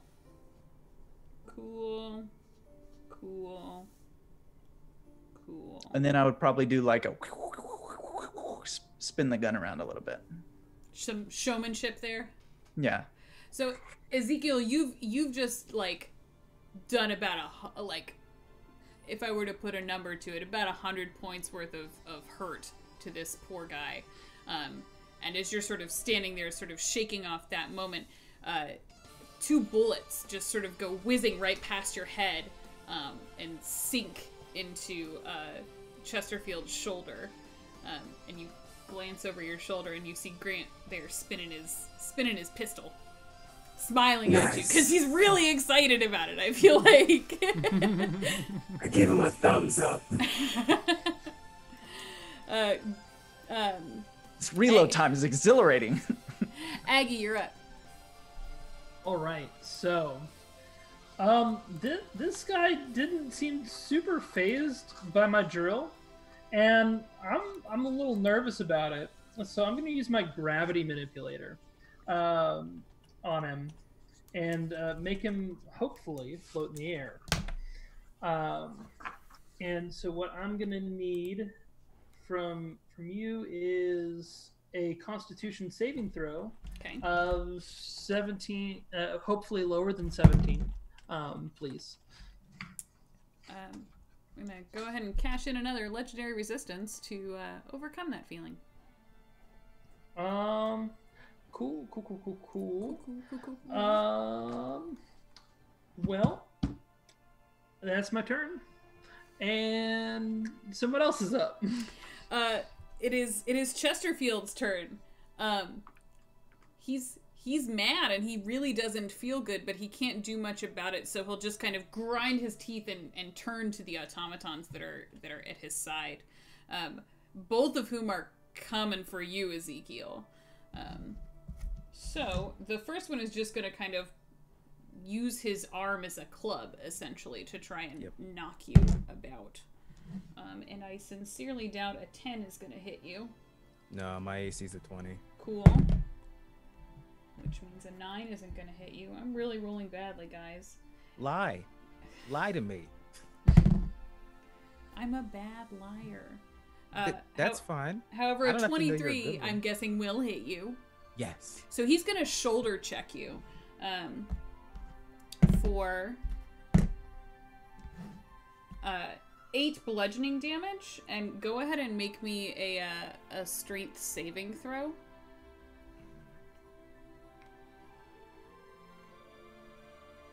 Oh, 13. Okay. Not Plus quite nine. enough. You, my dear, have been knocked prone. So he just kind of shoulder checks you, and you sort of, having just completed all of these swipes, you're expecting to sort of parry and joust rather than be just decked by a machine. Yeah. So it sends you flying sort of back against the ground a couple of feet. And then behind him, Really? a Jack is going to appear and hold him up. But that's just a dream. It doesn't happen. I promise. I'm not being an asshole to you. I'm sorry. Those eyes were like, why do you hate me? I'm sorry. I can't do that. The other automaton, having seen you push to the ground, is going to come over and try and again wail on you with its arm. Do it. That is a 20.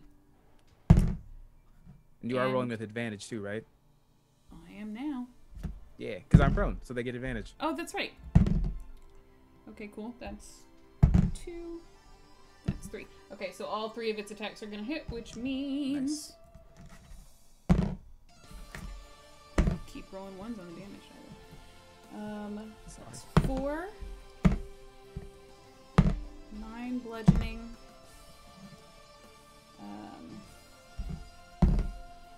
and 12 additional bludgeoning, so 22 altogether.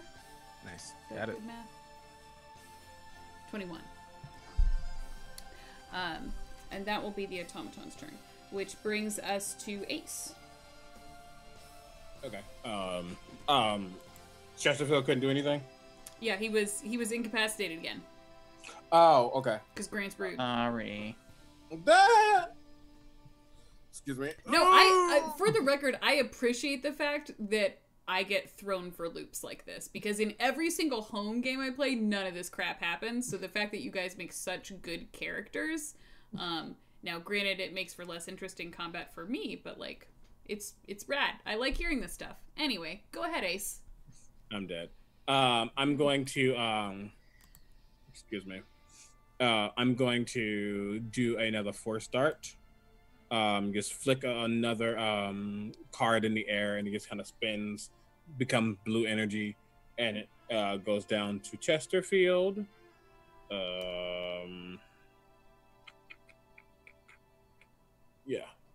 And that still doesn't matter because I got flexible range, bitch. That is a dirty 20 to hit. And then Dirty 20 will hit. that is 13, 28 points of damage. All right.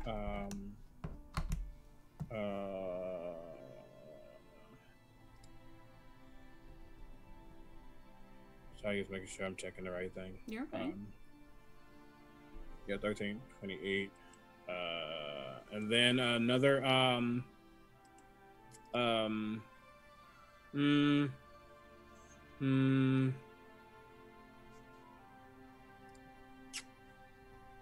yeah. I will. Yeah, I'll use a card. I'll use a card to target one of the other ones with that same spell. Okay. I was trying to decide if I wanted to waste it or not. And that'll be a natural 20. Swear to God. You double dice or double damage? I doubled a dice. Double dice. 40, 10. That's how they did it, D10.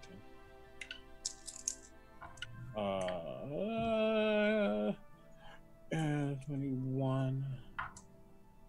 25 points of damage. Okay. And again, you were going after the one that had already been hit? Yep. Okay. Making it easy. Cool. And then bonus action, get another card. All right. Ezekiel. So, half my movement to stand up. And Chesterfield is still just near me? He's near you, but the two automatons are in the way. So if you want to get to Chesterfield, they're going to take attacks of opportunity against you. Worth it. I'm doing it. Okay.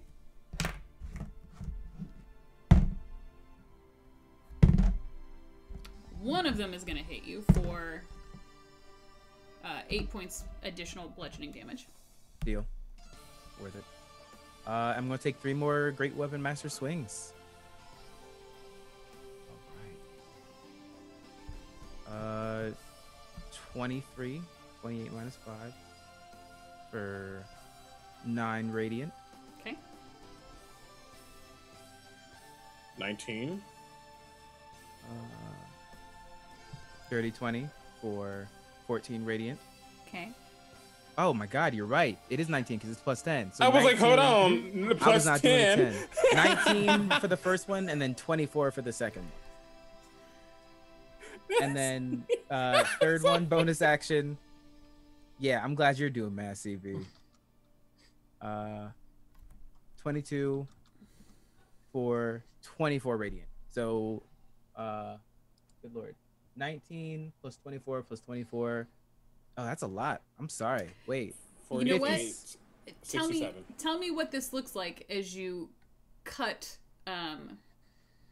Chesterfield down. Left arm, right arm, spin above the head, down the center. Crotch to crown. Okay. Yep. So from a distance, Ace and Grant, you kind of see Ezekiel push himself up, so he rises to his feet, and he's staring down the two automatons, and he just bolts in between them really quickly. He's so agile.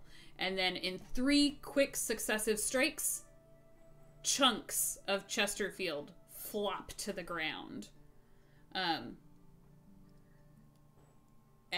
the automatons, now no longer having a directive, are just going to kind of like stand in waiting position. That's what I was hoping for. And you have killed the murderer. His body, it's strange. Even though he just died and was just killed, the stench of death is super thick, almost as if, you know, there's some decay and rotten flesh nearby. That's nasty. It's pretty gross. Shouldn't have used the nasty carter. Yeah, it stinks in here now.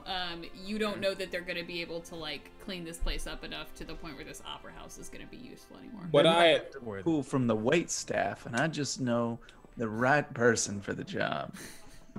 What I just do is toss up one of my cards and it explodes in a whiff of potpourri and almost like, honestly, like marijuana, but like the good shit, fills the air as I cast Prestidigitation. Okay. And I roll Arcana to note what's going on here with the magically rotten body. Sure. Because I know what it is, but Aggie might not. So let me see here. That is a 17. Okay.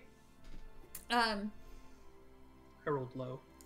Aggie, you are more versed in the world of technology than you are in the world of Arcana. So you see this happen, and this stench fills the air, and I push a button and my olfactory sensors turn off, but Yeah. continue. But he was dead, but he was like standing and like threatening you and talking. How? And I then- see that. Oh, sorry. No, you're fine. You kind of look to your left, and Ace is standing there, basically making potpourri rain from the sky. And you're like, I don't even know. How is this possible? Like I said, Ace would probably see that Aggie has shifted, so he doesn't have to smell anything. I'm like, I can't say I know everything about Nautilus, but I assume you don't know what a lich is. No. Picture this. One of you doesn't want to die, so they turn the very thing you're sustained in into a phylactery. Then they use in arcane forces and ways of necromancy. Keep themselves alive, though not alive. Smart zombie. Very smart zombie.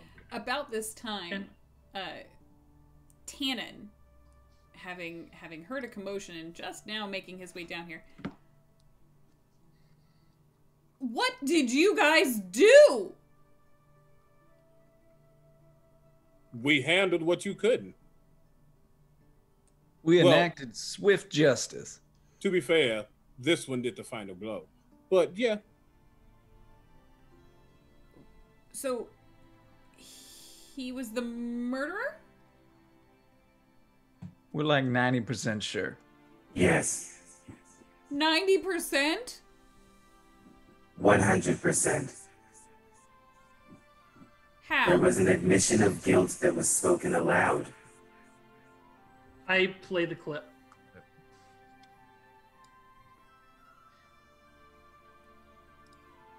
He didn't actually admit that he killed anybody. Yeah, I lied. Oh, I was gonna say, wait, plays what clip? I don't play the clip. How? We well, had brought up the fact that he was a danger and that he was most likely the one who had caused the issue. He said, "I've done it and I'll do it again," and then started to run. Make me a deception check. Not a And- problem. and when we can I give him the help action doing this? And I say that because we actually noticed that we were my apologies, Agrius did some snooping around via his technology and spying upon Mr. Chesterfield. We noticed that he was agitated, preparing to leave early when no one was supposed to leave. And when he found out he was being looked at, one of his guards, tink tink, decided to shoot the camera out. You can get the footage of that. I do show the footage of the shooting the camera, the ship getting prepped to leave even though the station was locked down, and them heading towards the station. I conveniently cause a glitch in the system to erase Aggie attacking first. Okay. So before we get the results of that roll, Grant, Grant's not the sharpest tool in the shed. Would he recognize enough of this conversation as being willfully untruthful to participate in the lie, or is he standing there looking very confused? Well, you know, Grant might not know book learning, but he's captured his fair bit of criminals, and he knows lying, and he knows when lying can benefit you. So Grant would say that, yes, indeed, we enhanced that image. And by the way, you're filming our bedrooms? That's a little messed up. Well, it's a security feature. We don't, like, watch them. That's weird. Ezekiel, you have advantage on your roll to deceive. That's an 18, which is great, because I didn't realize I had a -1, because it was a 19. Okay, all right. Not good at lying. Very good at lying. So, Tenen's gonna kind of glance at all four of you, and so we're safe now, right? Well, you do have others who probably wanted to get Miss Axiamentis destroyed, killed, done with. But we got the one who actually did it. We had someone who said that they just got beat to it first, so maybe reevaluate your clientele. Well, they pay good money. Was it 4 or 5L?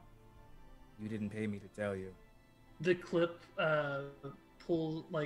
gets displayed of Antona because, screw Antona so much. You're the worst. Oh, well, yeah, we knew that, but we were hoping to get her on our side. I mean, powerful people like that are good for the cause, but, well, I'm thankful that you all were able to figure it out. I will say she at least was going to do what Axiamentis was going to do. She just wanted to do it on her own terms. Also, and I don't say anything after I say also, my eyes just go down to where Chesterfield was. He doesn't have his phylactery on him, does he? Well, I guess not. I haven't looked at a lot of dead bodies. I don't. And there's no recognition. But there's nothing on Chesterfield that's like magical and still there. Not that you can see, no. But again, he's in his tux. Though if one of you would like to look, there's the possibility. Going through, he has like a signet ring that looks like it came from some Terran culture. It's very, very old. And of all the things you find in his pocket, there's actually there's a folded up sort of brochure of sorts. That's the program layout for the council meeting that's supposed to take place in a couple of days. The one that Axia was going to speak at to try and secure Blue Springs for the Nautilids.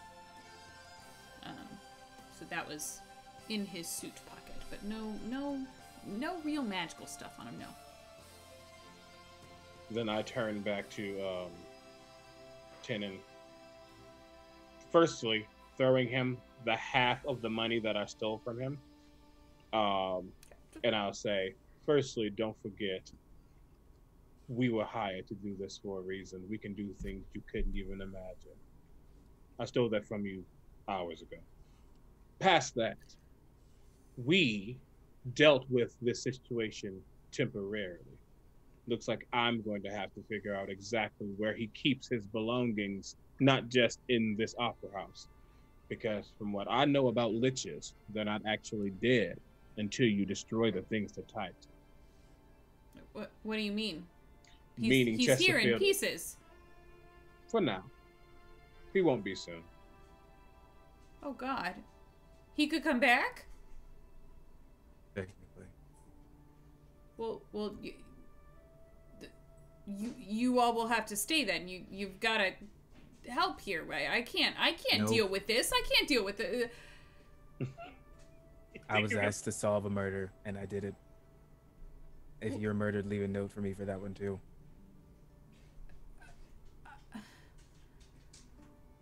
I can pay you whatever you want. It was never about money for me. What do you want? Well, if he comes back, we'll see. And the rest of that's the rest of them. He's probably gonna walk off and have a smoke. So It's a satisfied after fight smoke, but don't smoke. Smoking is bad for you. it's bad for your health. So Ezekiel just kind of like wanders off after this conversation where Tenon looked relieved for all of like a third of a second, and now he's just terrified that that there's gonna be more to this.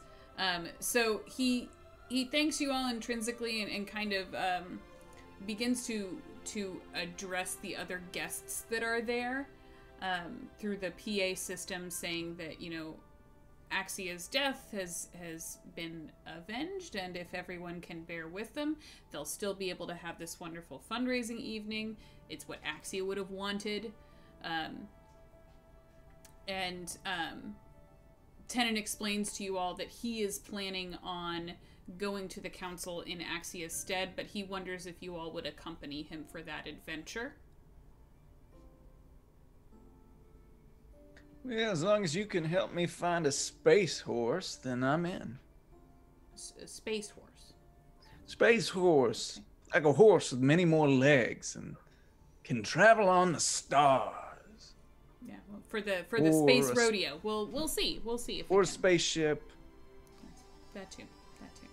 That has been Not Another Space Opera. This was a Dark Matter one-shot brought to you by Barn Barbarian and Mage Hand Press. I want to thank all of my beautiful players for this evening. Let's go in reverse order. Mr. Omega Jones, where can people find you? Oh, hey, Omega Jones here, also known as The Critical Bard. You can find me at Critical Bard across all social media channels, including Twitch, where I am a partnered variety streamer playing games and having a good time.